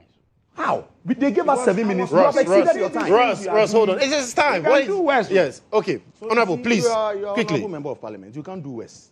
Yes. You can't do worse. Honorable. You see, on the bills, especially the tribunal, I have explained, we've exposed them for the things they used to say. I mean, how can a president bring in something or promulgate or sponsor a bill into law which is inconsistent with the Constitution? We've told them that the thing is in the Constitution. In fact, it's part of our law, courts. Right. So we've gone past that stage. We've approved. We've passed it. The president has assented to. So currently, the tribunals are back. Yeah. They are back for good, and they would actually see the light of day. Right. Now with the cuckoo, for instance, we've done this cuckoo thing for all these years without any proper law that governs it. Goodness, President Mahama, as usual, has done the needful. We have a bill now. At least that guarantees the price. In terms of percentage, that should go to the farmers and all that. Yeah. That's good. Right. And this galamsey, the way cocoa farmers are selling their cocoa, now you have to report to the cocoa board if you even intend selling your cocoa out there. Yeah. Yeah. It will be a crime. Right. If you proceed to, that's good. Very well. So we are dealing with all that. All these bills have been, and then there was another thing, briefly about 30 seconds, that you wanted me to deal with. Oh, just the bills. Yes. So yes. the bills, so just the vigilance tribunal, yes. I don't think they have any legal basis except the usual propaganda. Okay. It is now law, and it would be put to use. Okay. By Ross. the people of Ghana. Yes. So you say you are giving him how many minutes? I believe that. How many minutes? I maybe use less than that. Yes. Because if it is bad, it is bad. I believe that. Well, you have none. I believe that when you are passing laws, you do not pass the laws for yourself. You pass the laws for the good people of this country. And when there is a need for broad stakeholder engagement, and you are told to do this before the laws are passed, I don't think it's something that is beyond all of us as the good people of Ghana. Honorable sitting here is a member of parliament. Yes. There has been an occasion in parliament where the Speaker of Parliament has actually asked them to hold on. The president has admonished the president to hold on assenting the LGBTQ bill, for example, for other consultations to be done before this bill is assented into law. I find that for two of the bills that have been assented, the tribunals bills and the Cocoa Board bill, I feel as a Ghanaian, and I'm not being partisan here, I feel that there should have been broader stakeholder consultation. As I speak to you, do you know the tribunal system, the regional tribunal, it still sits in our constitution. It has not been outlawed. Yes. But there's a good reason why it has never been applied and it has never been used. Because we feel that the excesses that the tribunal system, afforded the people of Ghana, we shouldn't go back to that system again. So I feel this government has a certain agenda that all former appointees who are deemed to have looted the country in one way or the other, there should be an attempt to expedite their prosecutions and put them in jail. But what they are forgetting is that they will not be in power forever. Definitely, because for the longest time, whether you like it or not, it is going to be the NPP and the NDC that are going to rule this country. So when you are passing laws of this nature, you have to be very careful. Because when the NPP comes to power, we will also be afforded the same opportunity to use the very obnoxious laws that you have passed. These tribunals do not find expression in modern day judicial architecture of any country. Are you sure about that? I am saying, US, please, UK. please. Honorable, I gave you exceeded your time. You exceeded your time. I gave you. You are my senior brother. Don't do this. You understand? So where our democracy, I say this with a lot of pains because I know the role the MPP played, at least in our constitutional democracy, especially under the Fourth Republic. Right. And Honorable here is aware of that. So when we are having such a law coming back into our legal jurisprudence, it's a major source of worry. But I can assure them that the MPP is all for accountability. If there is the case that anybody has done something that is wrong in the eye of the law, and they are subjecting that person even to the tribunal system, and the person is culpable, so be it. Right. On the Cocoa Board bill, I feel that John Dramani Mahama himself and his government will attest to the fact that they've been most unfair to the good people of Ghana who are within this cocoa sector. All of us seated here, one way or the other, are connected to a cocoa farmer in a certain way. You understand? You do not come to power and promise a certain farm gate price for cocoa farmers. You come and we don't know what you saw in government. You decided to reduce it. Not only did you reduce it, do you know under this current bill, if you have swollen shoot disease affecting your cocoa tree, and you, Joshua, decides to cut that tree without the consent of Cocoa Board, do you know you can be prosecuted criminally? Such a law. And we are telling you, we are not, because I subscribe to the fact that this law governing Cocoa Board has been in existence for 1980s under the PNDC. So there is a need for a reform. But in reforming such laws, take your time, pull the brakes, and let us do a reform that can stand the test of time. Because mind you are not doing the laws for yourself. You are doing it for the good people of this country. And for the longest time, cocoa, as we speak, under their tenure, cocoa production in this country keeps diminishing. It keeps diminishing because of the promises they made to the cocoa farmer, and they cannot even see through those promises. Remember the promise President Dramani Mahama made, that when he comes to power, he's going to build a dam in the middle of cocoa farms where they will put polytank and make sure that during the dry season, the cocoa farms can be irrigated through the dams that they have built. I challenge Honorable sitting here to mention one of such dams that has been built. You have not been able to see through the promises you made to the cocoa farmer. then you sit here and make laws that is obnoxious, and it is to the detriment of the cocoa farmer. And when we tell you, you tell us that it is opposition matters. That is how opposition behave. That is not how the opposition behave. Right. But every well-meaning Ghanaian in this country has asked you on this cocoa board matter to exercise patience. Ask yourself, why are they not passing the LGBTQ? It's because of the obvious. It's because hold on. You don't know it's back in Parliament. Hold on. When your own people were shouting, we said I was even going to speak. I was even going to speak in favor of your side. I was going to speak in favor of your side on this matter. No, it is because you yourself have agreed to the good people of Ghana and the minority that there is a need for broader consultation and the broader engagement on this matter before this bill is passed. So it is back to Parliament for engagement. Yes. And that is what we expected of the other bills, the tribunal and the cocoa board bill. Right. You understand? Okay. Kwame. Seal it and let's go. Are you the one to go? No, but I didn't even use all my time. Yes. I didn't use all. You should be. I didn't use. I started. So, please, Kwame. Seal it and let's go. On a lighter note, I was going to refer my brother Ross to the dam which has been built by John Dramani Mahama, which is the Pualugu Dam. Because I mean,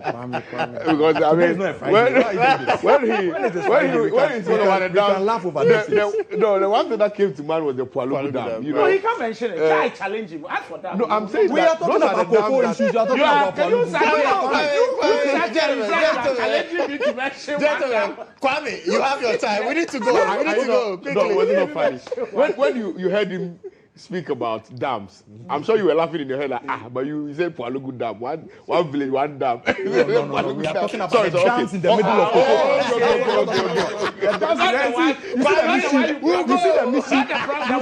You find the mischief in the color of the dresses they are wearing. You find the mischief there. Now, okay, all right. I believe emotions, feelings, and reactions do not give rise to constitutional interpretation. It is only when there's ambiguity. It is only when it is impracticable for you to use a constitutional provision to achieve a certain expected end. That is when people go for constitutional interpretation. Or that is when people will challenge a certain provision in the Constitution. As we speak today, tribunals are comfortably confined within the, if you like, the perimeter of the Constitution. Yes. In fact, parts of court. It's there. References are made. So emotions, feelings, and reactions do not give rise to any ambiguity, which will give rise to any constitutional interpretation, unfortunately. So the president has not done anything. The president has merely given oxygen to that which is already contained in the Constitution. Right. It's like building of schools, right? Yeah. Directive principle of state policy says that. So when the president builds schools, it is just merely giving oxygen to that which is already contained in the Constitution. So I don't see any wrongdoing. I held this unpopular view that we needed to consult more. Yeah. Particularly because, again, of the exigencies of the past, right? What people faced under the previous, tribunal regimes, right? It was not something that was pleasant. So obviously, I said that in order that we'll be able to assuage the fears of people who are holding that view, we need to consult more and give them confidence that we are not going to use it for political expediency or political witch hunting, whatever it is, right? I was one of the people who said that, so I won't sit here and go back on my words. The president has assented to it. Well, let's hope that all our fears, which we profoundly expressed, have been catered for, that they are not going to use that to go after politically exposed persons unjustifiably. But it is important to make the point that the introduction of the tribunal system is so that we can address or deal with specific criminal offenses. And it has been properly stated, right? Right. So to the extent that this is actually going to help address these matters, I am all for it. Right. The one that has to do with the cocoa board, right? Honorable has explained to you that if you look at what we export, what actually brings in revenue for the country, cocoa is one of them, right? But unfortunately, it's on a sharp decline because of the hike or the spike in illegal mining, which is galamsey, right? Of course, the government has done a lot in reclaiming some of the lands which were lost to galamsey, which became an albatross around our necks around between 2020 and 2024. It was actually terrible within that 4-year period. Oh, you are coughing, sorry. Within that fake coffee. I mean, it's just. Kwame, let's for me, let's So- go. Full of mischief this morning. No. I'm only referring to the past. It is important to refer to the, Anamebwa. So it became very bad in between 2020 and 2024. The government is trying to reclaim some of the lands. Right. And so you can reasonably expect for the production of cocoa to go down. Particularly also, people are mostly interested in capital. So I'll sell my land to you, Masa, come and do your galamsey and pay me. But we are losing as a state. Yeah. As I speak to you now, there was a certain crunch, right? And a lot of the production was now done by India. Now India produces the highest tonnage of cocoa. And Ghana, which has solely relied on the production of cocoa for the purposes of getting in or bringing in some revenue, is now losing out.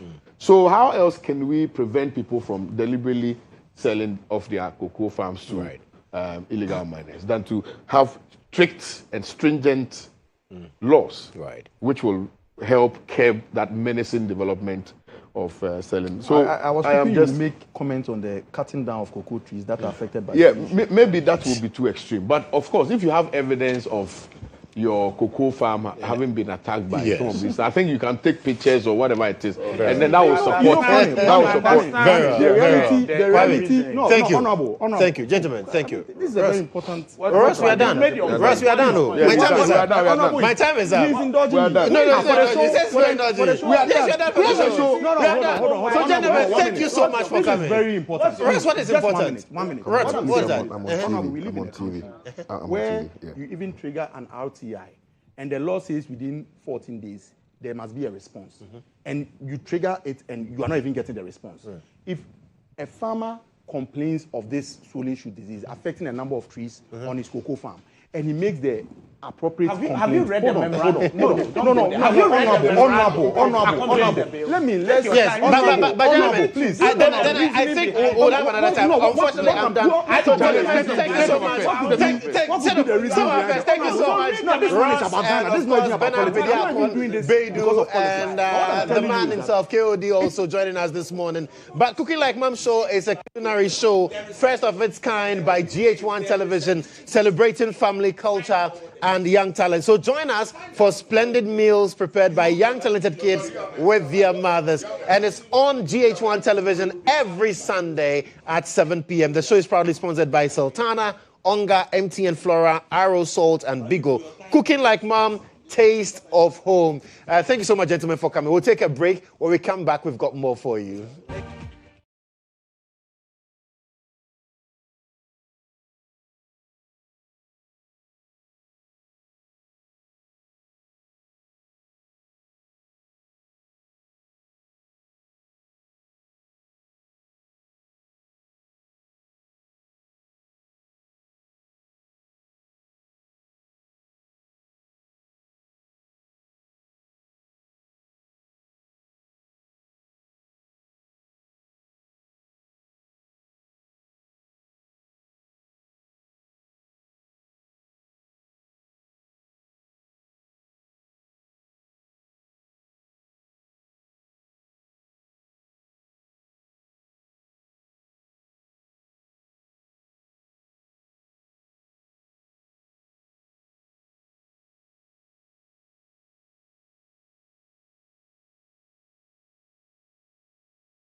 So much for staying on with us. This is still GA Today here on GHOne Television. And I'm sure that if you've not heard about the business, the Global Entrepreneurship Forum happening tomorrow, then you're clearly missing out. And I would ask you a simple question. Where have you been? So much happening tomorrow. And I have the right man in studio this morning to have that discussion ahead of the giant conglomerate and, of course, the event that is bringing together every single business person in this country. And so we are talking about the Global Business Forum, the Ghana edition, happening tomorrow, but I'll not take the wind out of the sail of my guest this morning. I have Dr. Sumi Smart Francis, he's president of the Global Entrepreneurship Festival, and this is not his first time on the show. I remember the last time he was here, we nearly overtook the show completely, and he's here with Amar Deep Singh Hari. He is the co-chair Global Entrepreneurship Festival Ghana. And if you know Amar or you know anything that has to do with technology in Ghana, you're looking at the man behind it, the man behind IPMC, the executive chairman of IPMC. Amar, welcome. Thank you, Joe. I hope you're doing very well. Yes. Fantastic. And Doc, Hey, welcome back. So good to be here. Feels like home now. Absolutely, absolutely. But how has it been? Let's take it from last year, man. It's been amazing. Ghana set the record. Ghana hit the bar hop high. Yeah. And then Cairo has caught the belt in Egypt. Is hosting it this Absolutely. year. And Egypt looks at Ghana. I'm like, what they did was high, but let's go higher. Exactly. So thank you so much. It was such a huge, powerful gathering. But most importantly, what happened post-events? I'm happy to inform you that there's an Africa Silicon Valley Annex, the E-Village Annex in Lapam, co-working spaces, training hub for entrepreneurs. And that is what every GEF builds. After the main festival, GEF leaves a deposit of the E-Village, the Africa Silicon Valley, also known as Africa's Talent Factory. So it's in Lapam. Entrepreneurs, young entrepreneurs can go there. That is the offspring of the festival. And now we're going to the Global Business Forum, like you said, that is happening tomorrow from 12 noon in same Lapam. Lapam is our official partner. And it's a forum that brings together high-level business leaders, policymakers. For me, those are the people that design the core of entrepreneurship, the core of business, people that write the curriculum, and of course addresses the major challenge. And the theme that we'll be discussing tomorrow is the world we help to create, with emphasis on help. I'll leave it there for now. Quite interesting. And when we talk about entrepreneurship as well, business in Ghana, as for Amar, he's in and out business and entrepreneurship. So Amar, how crucial is the forum tomorrow? So Josh, we always talk about creating a skilled labor force in the country so it can drive our economy. Yeah. But I think the real call should be for creating skilled entrepreneurs. And when I say skilled entrepreneurs, anybody who's going into building a business, he must know all the integrity of that business. For example, if you're going to build a transport business, you must also be a good mechanic. So the drivers don't come up and fool you, my truck is faulty, this and that. You should be good in logistics. If you are building maybe a hospital as a business, you should be at least a doctor in something, on the medical field. So any business which we pick up, I started IPMC 35 years ago, which you know is one of the largest technology companies now. But before I began it, I ensured that I went to learn more about IT. And maybe for the rest of the period, I did not use my IT skills. But that is where, as a businessman, you must have all the intrinsic knowledge of the business you are going to do. So we must create skilled entrepreneurs, skilled business people. The show tomorrow, these are the kind of conversations we are going to have. So it encourages business people to ensure that they become perfect in what they want to do. Skilled entrepreneurs, very, and when he mentioned it, I heard you say, it's very how critical is that? It's not the number. Yeah, it's not that one you did. I didn't even realize that. Yeah, it's different because it's very different. I went to what is really a skilled entrepreneur. you would think it's that person with the PhD in entrepreneurship, with master in entrepreneurship. But it's that entrepreneur that knows where to be and when. That's a skill in entrepreneurship. Which room to be in is a skill in entrepreneurship. I don't know who came up with that saying that don't let opportunity pass you by. Wait, let's get it right now. For opportunity not to pass you by, that means opportunity is coming from somewhere. A skilled entrepreneur does not wait. It goes to where opportunity is. It goes to meet opportunity at home. Kick opens the door and confronts opportunity. That takes a skill. The skill of even communication, the skill of networking, the skill of recognizing the right market, the skill of cross-border engagement and cross-border profit. That is a skill. So when Mr. Ahmad said the skilled entrepreneur, I was like, people would think maybe I have to go and sit down and study entrepreneurship and then become a graduate in entrepreneurship. But no, it's about being in the right room, having the right stamina for entrepreneurship, having the right mindset for entrepreneurship, and it all begins with identifying yourself and the opportunities around you. Of which, if you look at Ghana right now and the opportunities in Ghana, in Africa, then if you are not skilled for it, then you are missing out big time.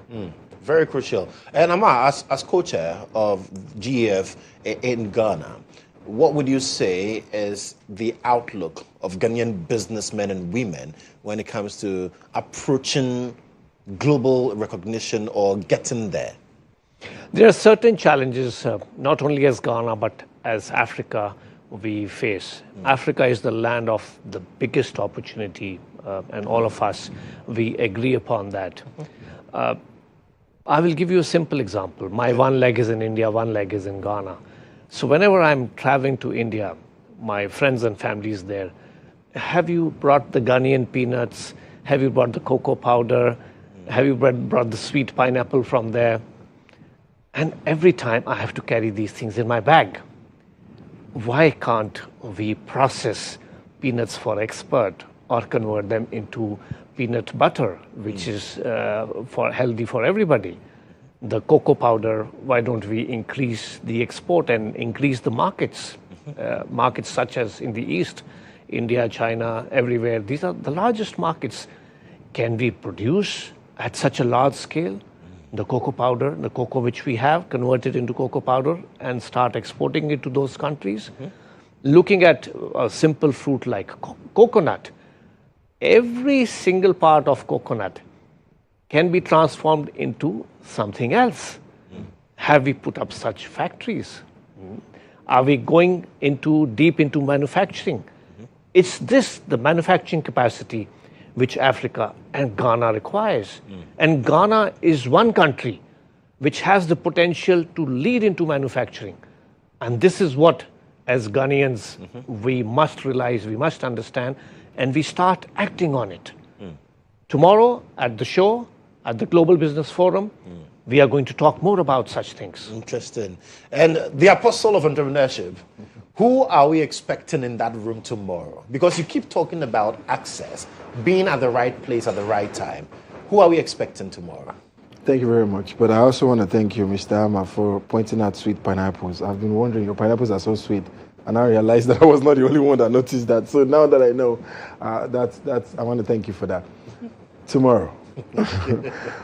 If I tell you to take a guess, the first name you would guess will be in the room, because everybody knows that Global Business Forum, a renowned name that would pop on any lips in Ghana, is Sir Sam Jonah. Yeah. So yes, he was keynote speaker at the festival itself. He saw the impact. He saw what happened. And he's also keynote speaker at the Global Business Forum this year. We have an Olympian, we have an entrepreneurship guru, we have IPMC, we have Bolore, chairman of Ghana. We have so many people, ambassadors, diplomats, business leaders, policymakers, government officials. We all be in the room. But let me now pick out something from what Mr. Amma said. Right. People need to realize that investors are now very comfortable with people to people. Government to government is a lot of conversation, paperwork, policy. You have to do a lot of diplomatic exchange before these things really happen. But for investor to an opportunity spotter, it's just about conversations and implementation. Right. For example, he spoke about the peanut factory. Now, you don't need to be the owner of the peanut factory. You just need to identify the peanuts, the opportunity, the location, and contact an investor with these opportunities, with this data, and they are ready to come set up a factory and partner with you. But where do you find those people? Global business forums. And that is what is going to be happening tomorrow. So it's not just about listening to speeches. No. Do you know that there are more hours tomorrow spent on networking than speech? Yes, deliberate, intentional networking. Before the event, there's a 1 hour session, 3 hour session for the forum.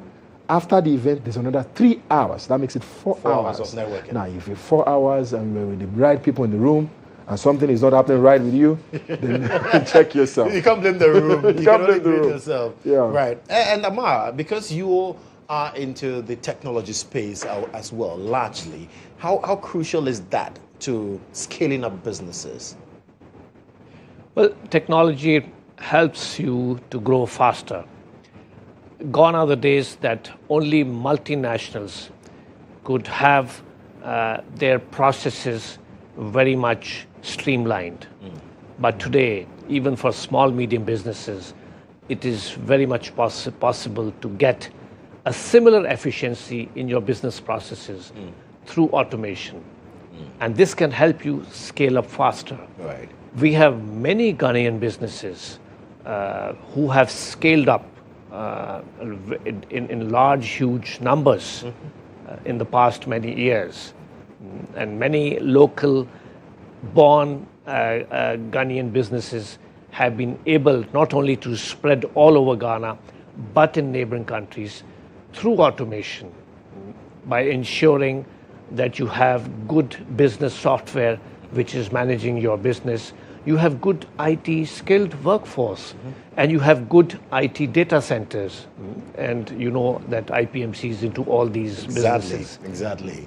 Right. And for those watching us today, why should they not miss tomorrow? What would you tell them? So tomorrow, especially for anybody who's thinking about that, I want to become a businessman, or if you are a businessman already, you may be a startup business. It is important for you to go and rub shoulders with the most prominent business people of Ghana.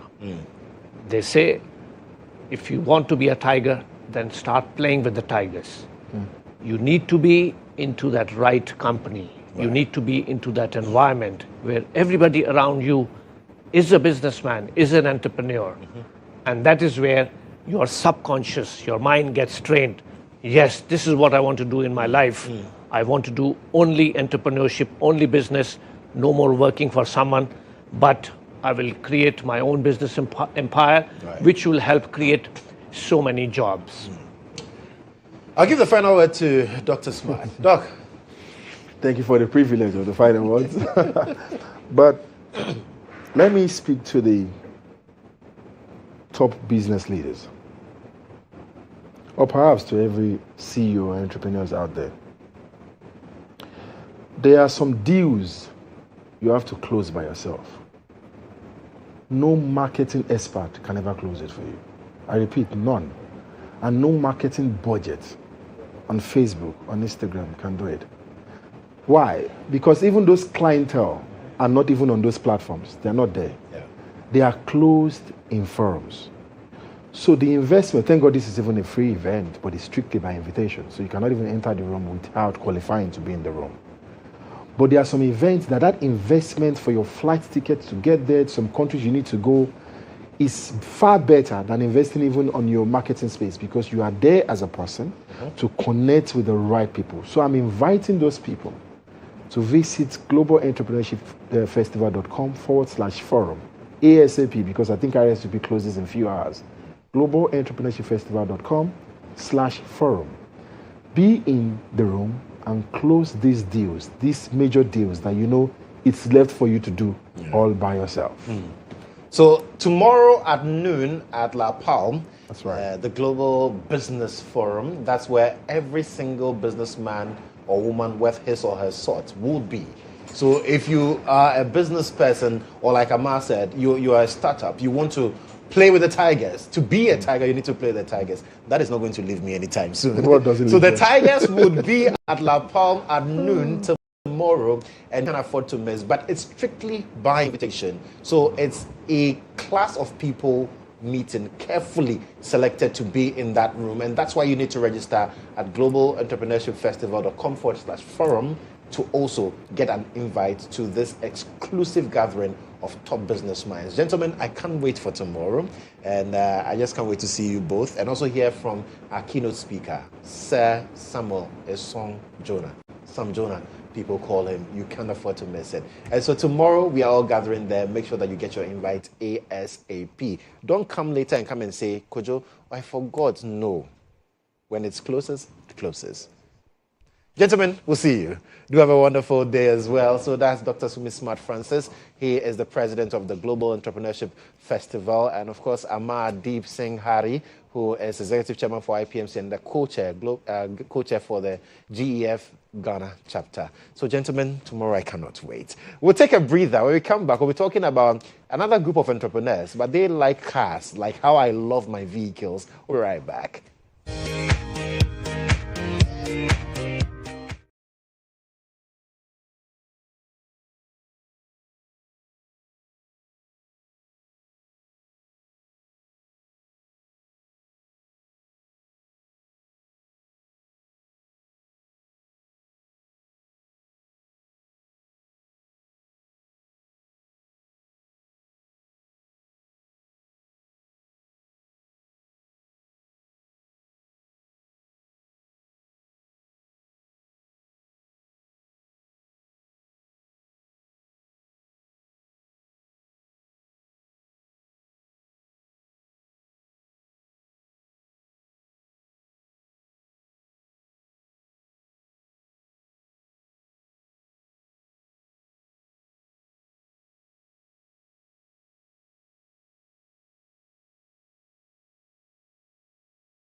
eat half. Because you have to plan, then you put half in the small fridge from CompuGhana. Then the next day you warm it with some light microwave from CompuGhana. You're good to go.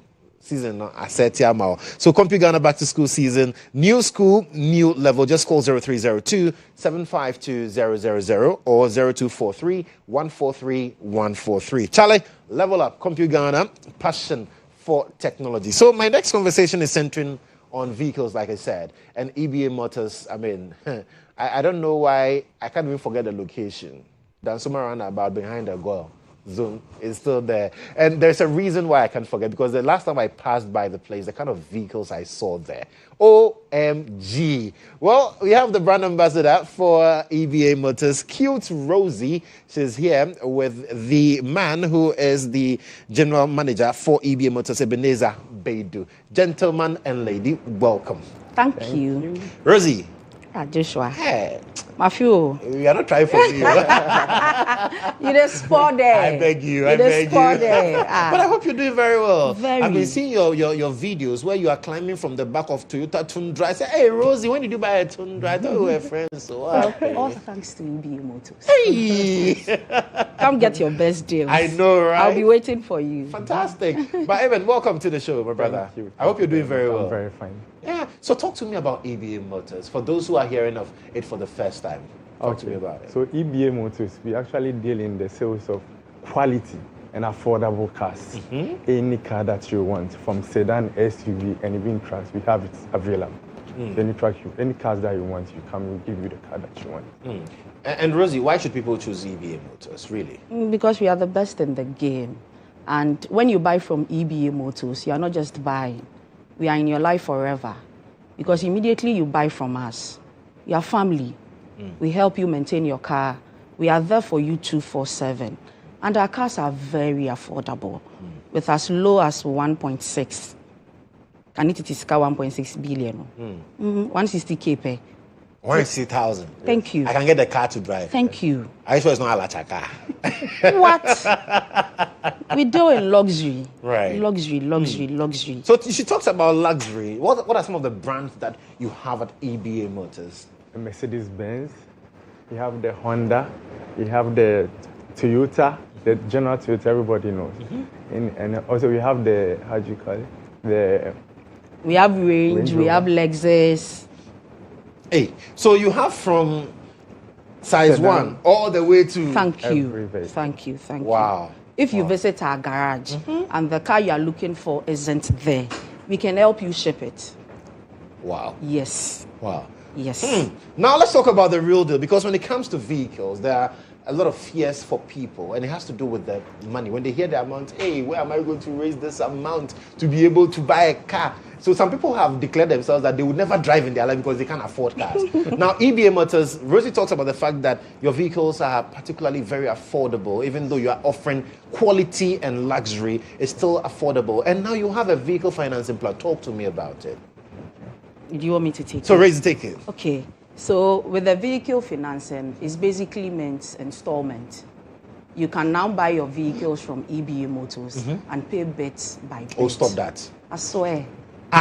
Share. So the way you are doing with the phones, now you are doing with cars too. Thank you. So from EBA phones to EBA Motors, because you know when we started, people were asking, when are we going to buy cars on installment and pay bit by bit like you do with the phones? Yes. And we said, come on. Our bosses sat down, and finally it's here. We've started. And so for the very first time, you can now buy your car and pay bit by bit.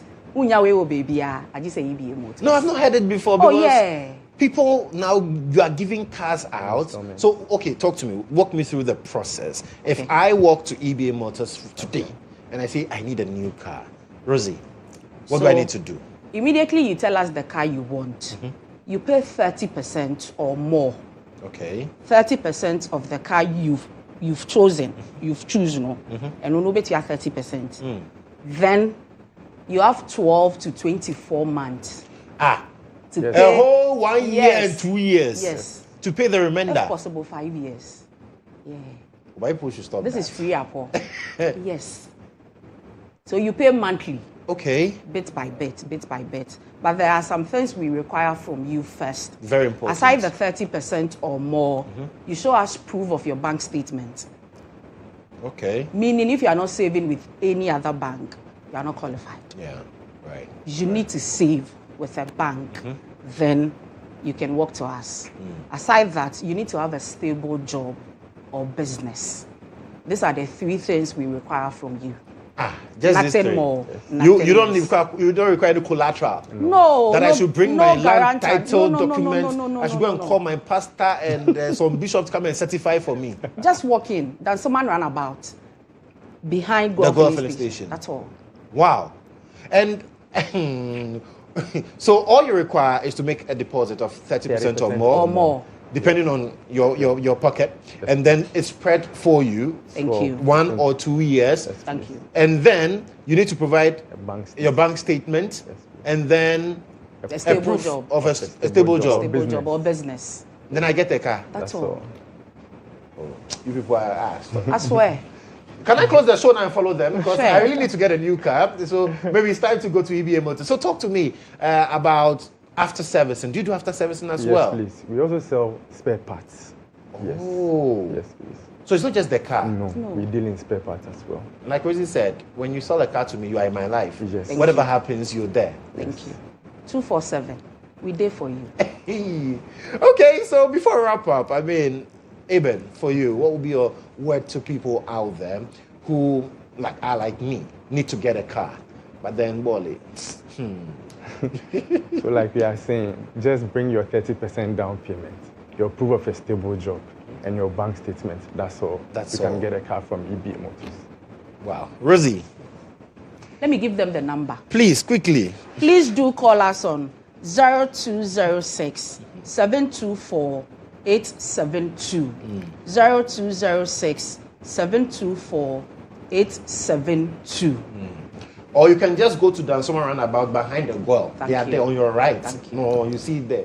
Boldly written, yes, EBA Motors. Well, thank you so much for coming. And I'm sure that from today, a lot of calls will be coming through. That's for the 30% we can get. We are ready. But make sure you have a stable job. Oh, I work at GHOne, please. And make sure you save with a bank. Yes, my salary comes through a bank. Make sure you are saving with a bank. So I qualify. Cartoon, you qualify. Let's go. So give us a call and let's answer all your questions. Absolutely. We are ready. We are ready. So call us. Ask us all the questions in the world. Fantastic. And we will gladly answer them for you. Fantastic. Rosie, thank you so much for coming. Thank you, Rosie. And Eben, thank you so much for coming. Manager for EBA, you're a big man. So which one do you drive? We don't want people chasing you in town. Anyway, so that's it for EBA Motors with their vehicle financing plan. 30% deposit, and then you provide proof of a stable job and a bank account, and voila, you're driving out a car easily out there. So locate them at the Dansoman Roundabout behind the Gore filling station. And EBA Motors, they say they are combining luxury with affordability and ensuring that you are getting all that you need to get in terms of vehicle financing as well. And remember, 0206 724 872 or 0206 724 883 is the number to call when you need to get in touch with EBA Motors. Whether you want a Lexus, a Mercedes-Benz, a Range Rover, the sophistication of, Charlie Benz, dem. So if you want to dem in a Benz, 30%, just pay it and then they spread the rest for you. EBA Motors, Charlie, we have to get a different tagline for them. This one is fufule, fufule, fufule. We'll be right back after this.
a lot of models and styled a lot of celebrities. Today I'm seated with Ifwa Sam. She's a multiple award-winning and highly sought-after Ghanaian international fashion designer. She's actually based in Washington, and I'm seated with her in the studio. She's going to talk to me about how her journey has been for 20 years in the business and what she thinks about our current state when it comes to fashion in the country. Ifwa, good to have you. Okay, let's start off with what you're wearing. Okay. How did you get the inspiration, and what is the reason behind the choice of colors and the styling? And tell me, what went into it? I love colors. Obviously, colors are inborn. Okay, if you would have to hold on that thought because we have to rework your mic. But let's pick up a video. Director or project a video whilst we work on your mic. We'll be back after this break. African prints to create my collection from day to evening, and I hope you will enjoy the show. This will inspire you to incorporate African prints into your world. Thank you. Enjoy the show.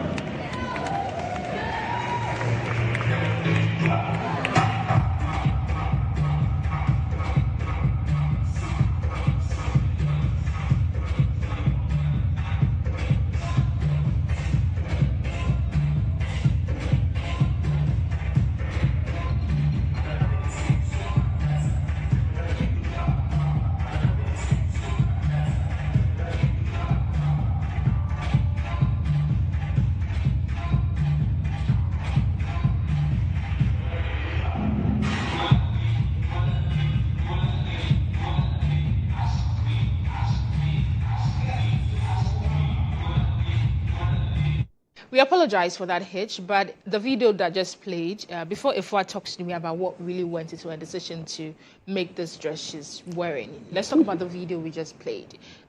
What program was that, and was it last year or this year?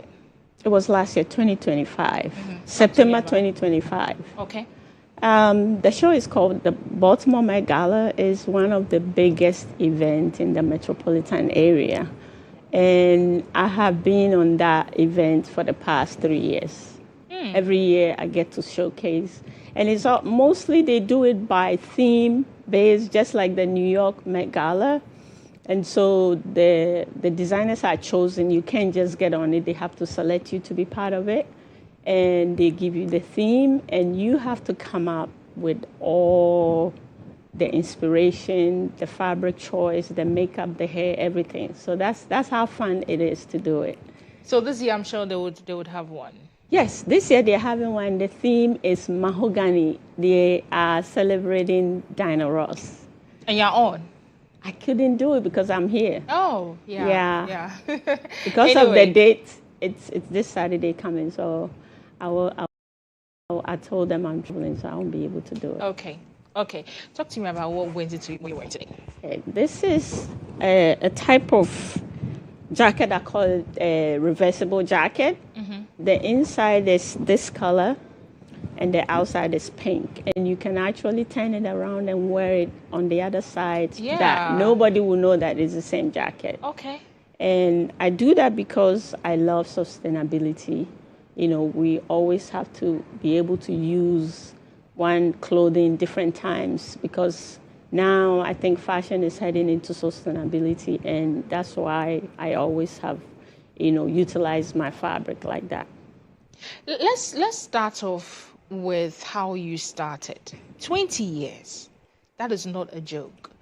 We will delve into how you've impacted lives and the people you've worked with and the babies you have. When I say babies you have, I mean your projects and the likes. But let's start off with how you started. At what point did you realize that I want to be a fashion designer? Thank you for that question. I've always been creative, and at some point, I think it was my early teen ages, I started experimenting with, visualizing things. And every time I see anything in a magazine, I look at it and I ask myself, how am I going to cut this shape on a fabric? And that's how my imagination started. And this is a natural talent for me. I never went to school for it. So everything I've done is from scratch, like learning how to cut fabric, learning how to sew, thread the machine, everything. You didn't go to school for that? No. You didn't go to school for that? No. How? So... How did you get the skill then? You were practicing. It's practice. And I think my dad was a musician. So I think music and creativity is the same. So it's something that I think is inborn because all my siblings were doing something creative, like weaving basket and creating vehicles that they haven't been to school to learn. So I think it's inborn, but I didn't realize it until my early teens and I started experimenting. Talk to me about what you've been experimenting on. I remember maybe at the age of 21 or so, I started creating pieces, aside from my imagination. And so I used to go to Kaneshi Market. And, you always in life, to me, I think you should start with what you have. And at that time, I didn't have enough money. So the creative process I took is to combine African kente, like the real kente, and the other one that is not real, and also batik and all these things. So then I'll go to Kaneshi, get this thing called kotoku that they use to sell corn bags. And I will bring it home, I'll wash it, dry it, and then dye it like a tie and dye. Then I mix it with kente. And I was doing like hats, jacket, vest.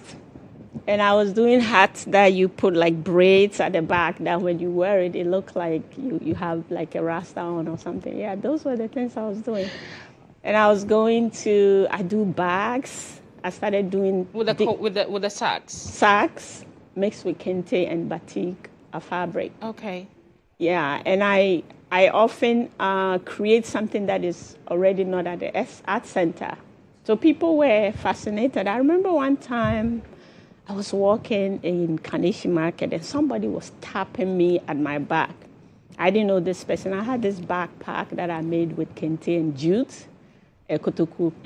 And he said, "Oh, where did you get this from?" And I said, "I made it." He said, "Oh my God, can you sell it?" And I could tell he's a foreigner. And I said, Then I stood there for a minute and I said, "Yeah, I sold it." I don't even remember how much, but that money gave me a little money to buy more fabric to continue to create that type of thing, So you are based in the States, right? Washington, right? Yes. At a point, you've considered relocating back to Ghana? Yes, of course. I've always loved, I think of like having like a production place in Ghana, but sometimes life, personally you have this ambition, but things in your personal life keep happening and they keep holding you back. But one thing I've done is I never gave up. And so I know that in the future I will definitely do it. But it has always been in my plan, always. You were born in Ghana? Yes. But at a point, you ended up in the States, right? Yes. At what point did you decide to leave Ghana, and why? Why did you decide to leave Ghana? Ooh, do we have time? We can make it brief. Leaving Ghana was by accident. I did not, when I started doing the things I was doing here, I was okay, and people were coming to my house to buy these things that I make. And one of my friends that I grew up with came and he said, "Oh, my sister came from Germany, so I want to buy some of your stuff." And that was where the opportunity came from, because there was a gentleman who came with him and he said, "Oh, this thing you're doing is really cool. When you travel, it will be helpful." And that's what happened. And you were able to grow up your businesses there. Yes. Let's talk about what you've been able to put up. There is Studio Dimaxi, yes, and there is A Concepts, yes, by Ifwa. Talk to us about it. Studio Dimaxi is the first baby that I have in 2026. This year is 20 years. I said 2006. So this year will be 20 years. I just got up one day and I said, man, because I used to do stuff for people behind their studios, like you sewing for them. And I used to work at this hip hop place that they do sweatshirts. And one day the owner told me that I should go by Washington Post, which is one of the biggest newspaper. And so he said, when you buy, look at the start section. And when I saw it, it was things that I created from my little apartment at that time. But my name is not on there because I work for them. And so that gave me the motivation. And also, when I walk outside during the summer, people will be asking me, I like what you're wearing. Where did you get it from? And they will ask me if I bought it from Bloomingdale, Nordstrom. And so that gave me the confidence that, if I'm wearing something that people like, then definitely I can step out. So that's what happened. It's just, taking courage and strength. And also, I pray a lot. So I think all those things combined gave me the courage to do it. So the Studio de Maxi talks about what's the difference? The A concept is casual, or which one is casual? Studio de Maxi is more red carpet look. So when you go to that page, you see a lot of red carpet, like from the Grammys or Hollywood Most 100, beautiful, like all kinds of red carpet is on Studio de Maxi. That's what I do with Studio de Maxi. So I did it for 10 years or 11 years. And I always wear these kind of jackets with African print. So people keep asking. And I say, okay, maybe I should create another brand that will be solely for things that is mixed with African print, because I want to encourage people to get into African print. Yeah, so that's what happened. Let's come back to Ghana. 20 years in the industry. What do you think about the state of our industry right now when it comes to fashion? I can only speak on that by what I see on social media, because I haven't actually been doing a lot here. But I think we have come so far in terms of, I grew up seeing Ansa, Kofi Ansa, Joyce Abebiu, and Osua Boateng. So I knew that we have the talent, and I've seen so many things. But I think we are growing more, like young people are getting involved. So that is a good idea. But I think there's little things that we need to polish a little bit. Like sometimes there are certain things that people buy from here that the inside, needs to be a little bit, I don't know where they bought it from, but they brought it from Ghana or anywhere in Africa. And the inside sometimes... You mean the fabric or the fabric that has been made already? It has been made already. The fabric is good, but the stuff that has been made already, some of them, that's why I specify. I don't know where they got it from. Yeah. We need to refine it a little bit, And I love the fact that we have high fashion in terms of all these beautiful beads, beading and all these things. But I feel like sometimes you go somewhere and that's all you see. Everything is beaded. And I feel like it needs to be balanced a little bit, because there's so many beautiful creativity that can be incorporated without making everybody look the same.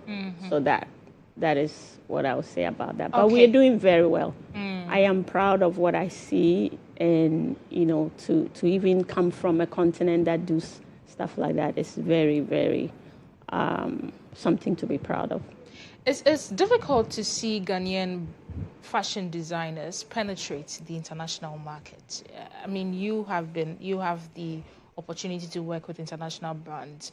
How do fashion designers in Ghana, what are they supposed to do to be able to penetrate the market, to be more appealing to the international brands? I think one of the most important thing I would say is we need to understand how they operate over there in terms of sizing. You know what I mean? Because when they go to the store, they buy things, especially if you want to do things that people wear every day. You have to know the sizes so that you get it accurately, so that when people buy it, they don't wonder if this is, because sometimes I do alterations for people that they took their measurement, but the thing is either too tight or, there's no room to expand it. So those are the things, and also packaging. But I see very good designers from Ghana or Africa that are doing very well. But we still need to do more. It shouldn't be just few people that do things in Ghana that is good, right? It should be like majority of people who are creative people to make sure that they produce good quality stuff. But they are good ones. I know some of the good creative people who produce very good work, yes. How can people reach you? Your socials? Yeah, I'm on social media. Your handles? You can look for me, Efwasam or Studio de Maxi. But as soon as you get on Efwasam, you can find all my pages because sometimes they are all interconnected. Your final words? My final words. I think I would like to encourage the youth about I would like to encourage the youth to always believe in themselves. Because if you don't believe in yourself, nobody will believe in you. Number two, right now we have social media. And so the opportunity for you to become bigger is easier than before when we started, where we have to do everything without anybody seeing it. So that the social media is there.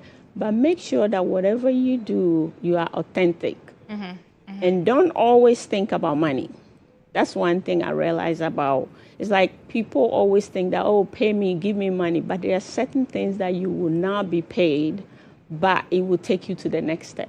Okay. Get involved with organizations. Do something for kids, something. Get out there in order for people to see you aside from social media. If you can go to a hospital, an orphanage, all these little things can give you a door to enter. Or somebody will spot you from there and be like, oh, look at what this person is doing. So I think those are the things I would say. And also, be prayerful. Don't joke with your prayers. And start from small. I started, like I talk about my Kotoku story, Kotoku, because that was the money that I had, but I refined it, and whatever I made out of it, people that were buying it surprised me. So yeah, start with little. Don't wait till the big picture. Start with where you are. You might not have enough, but wherever you start from, it will take you to the next step. Yeah, thank you so much. The prayer bit is very, very important. I think we should all learn how to pray at any point in our lives. But thank you, award-winning fashion designer, Efwasam. She's the founder and brain behind Studio de Maxi and A Concept by Efwasam. She's based in Washington, but we are looking forward to having her permanently relocating here in Ghana. But that has been it on GH Today. We'll be back with birthdays.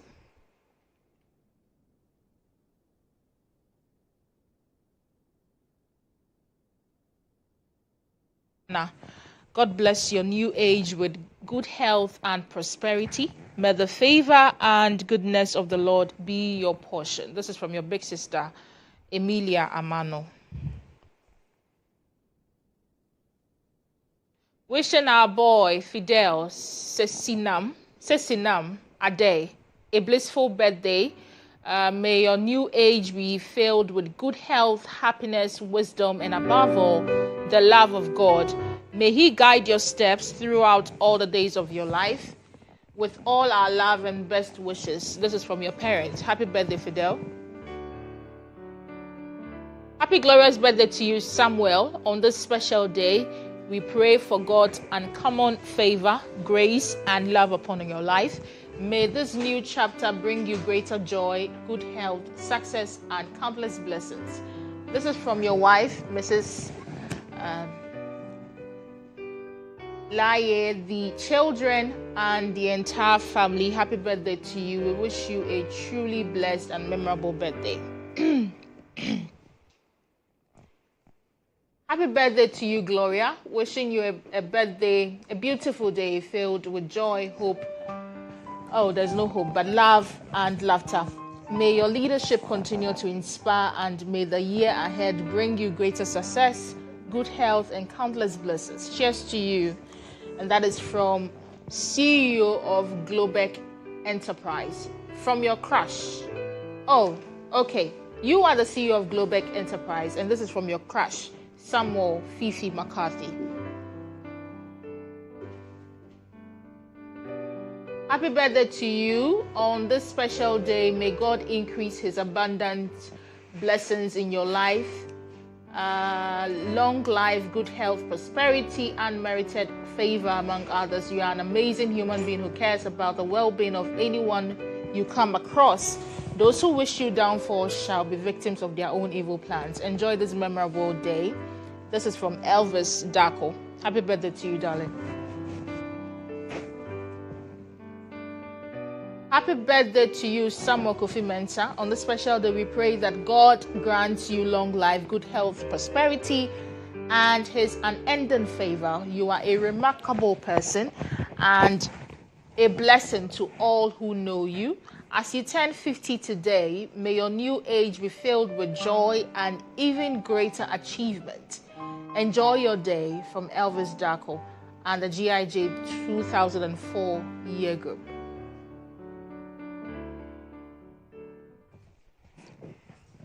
So happy birthday to you who have celebrated your birthday and those yet to celebrate their birthdays. But let's cross over to Parliament, because the Appointment Committee of Parliament has begun the vetting of Boko Central MP Mahama Yariga, who has been nominated as the Minister Designate for Local Governance, Chieftaincy and Religious Affairs. Let's take a look. So, since childhood, this is how I recite it. Now, respected colleague, you know, in our early days in the 9th Parliament, I described you as a diplomat based on what I have known you to be in the ECOWAS Parliament. How do you hope to bring that to bear in the handling of this new portfolio, especially the sensitive aspects of chieftaincy and religious affairs? Well, I mean, I don't know if I'm a diplomat or not, but I do my best. I have gone around a bit, even though at a relatively young age.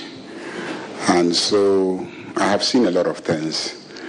And that experience informs my approach to the way that I do things. First thing is the skill of listening. The skill of listening.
The National House of Chiefs, the Regional Houses of Chiefs, and the traditional councils. That's what the minister is supposed to do, but not to meddle in specific chieftaincy matters. When there is a matter that is actually a chieftaincy matter, it is only the Regional and National House of Chiefs and the Supreme Court that have jurisdiction. Yours is just to provide a facilitating, role if it is needed by either the National House of Chiefs or the Regional House of Chiefs by way of supporting them, as mentioned earlier, on resources so that they can adjudicate the cases expeditiously and dispose of them. But as minister, you have no mandate to go interfering in chieftaincy matters. And that's exactly how I will approach the work. Thank you. Leader,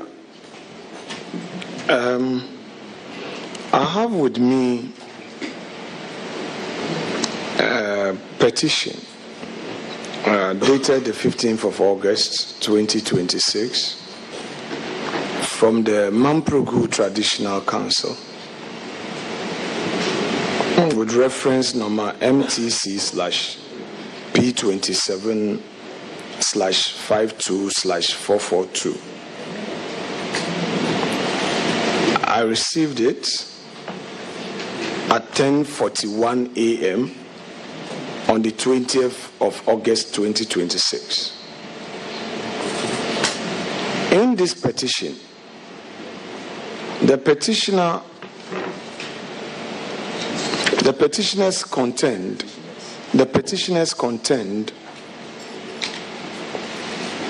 that you, as a person, they have no doubt about your academic qualification, your professional qualification, and political competence. They have no doubt at all. They believe that you qualify to serve the high office of Minister of State. Their concern, however, is the fact that you may not be neutral, you may not be impartial, and perhaps you may not be independent. And above all, they are not too sure whether or not they can have your confidence. I'm sure they are listening to all of us and watching us. Can they have some assurances from you that should this house pass you, you are going to be a father for all, irrespective of any prejudice they may have formed against your person? Thank you very much. All I can say is that my mother is a Mamprochi. Mamprochis are my uncles. They are partly responsible for my upbringing and training. If I fail in this new job, then it means that there is a defect in the way they have trained me. And I believe that they have trained me well, and I'll vindicate them by living up to their expectations. That I can promise them. I can promise my grandfather, the Nairi, that in my capacity as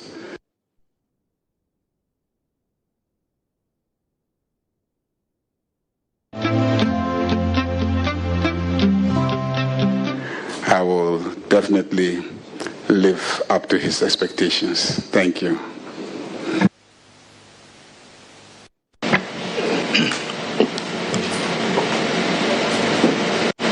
Respected leader, now you delve into district assembly revenue mobilization. I heard you on very strong points in one of your very brilliant submissions on the House floor when we were considering the common fund allocations. where you held a view that very impoverished districts should be given more, and those others in their cities who can rely on the private sector for revenue should be encouraged to formulate policies that would enable them make revenue. Would you want to seize this opportunity to explain that better, and how a ministerial policy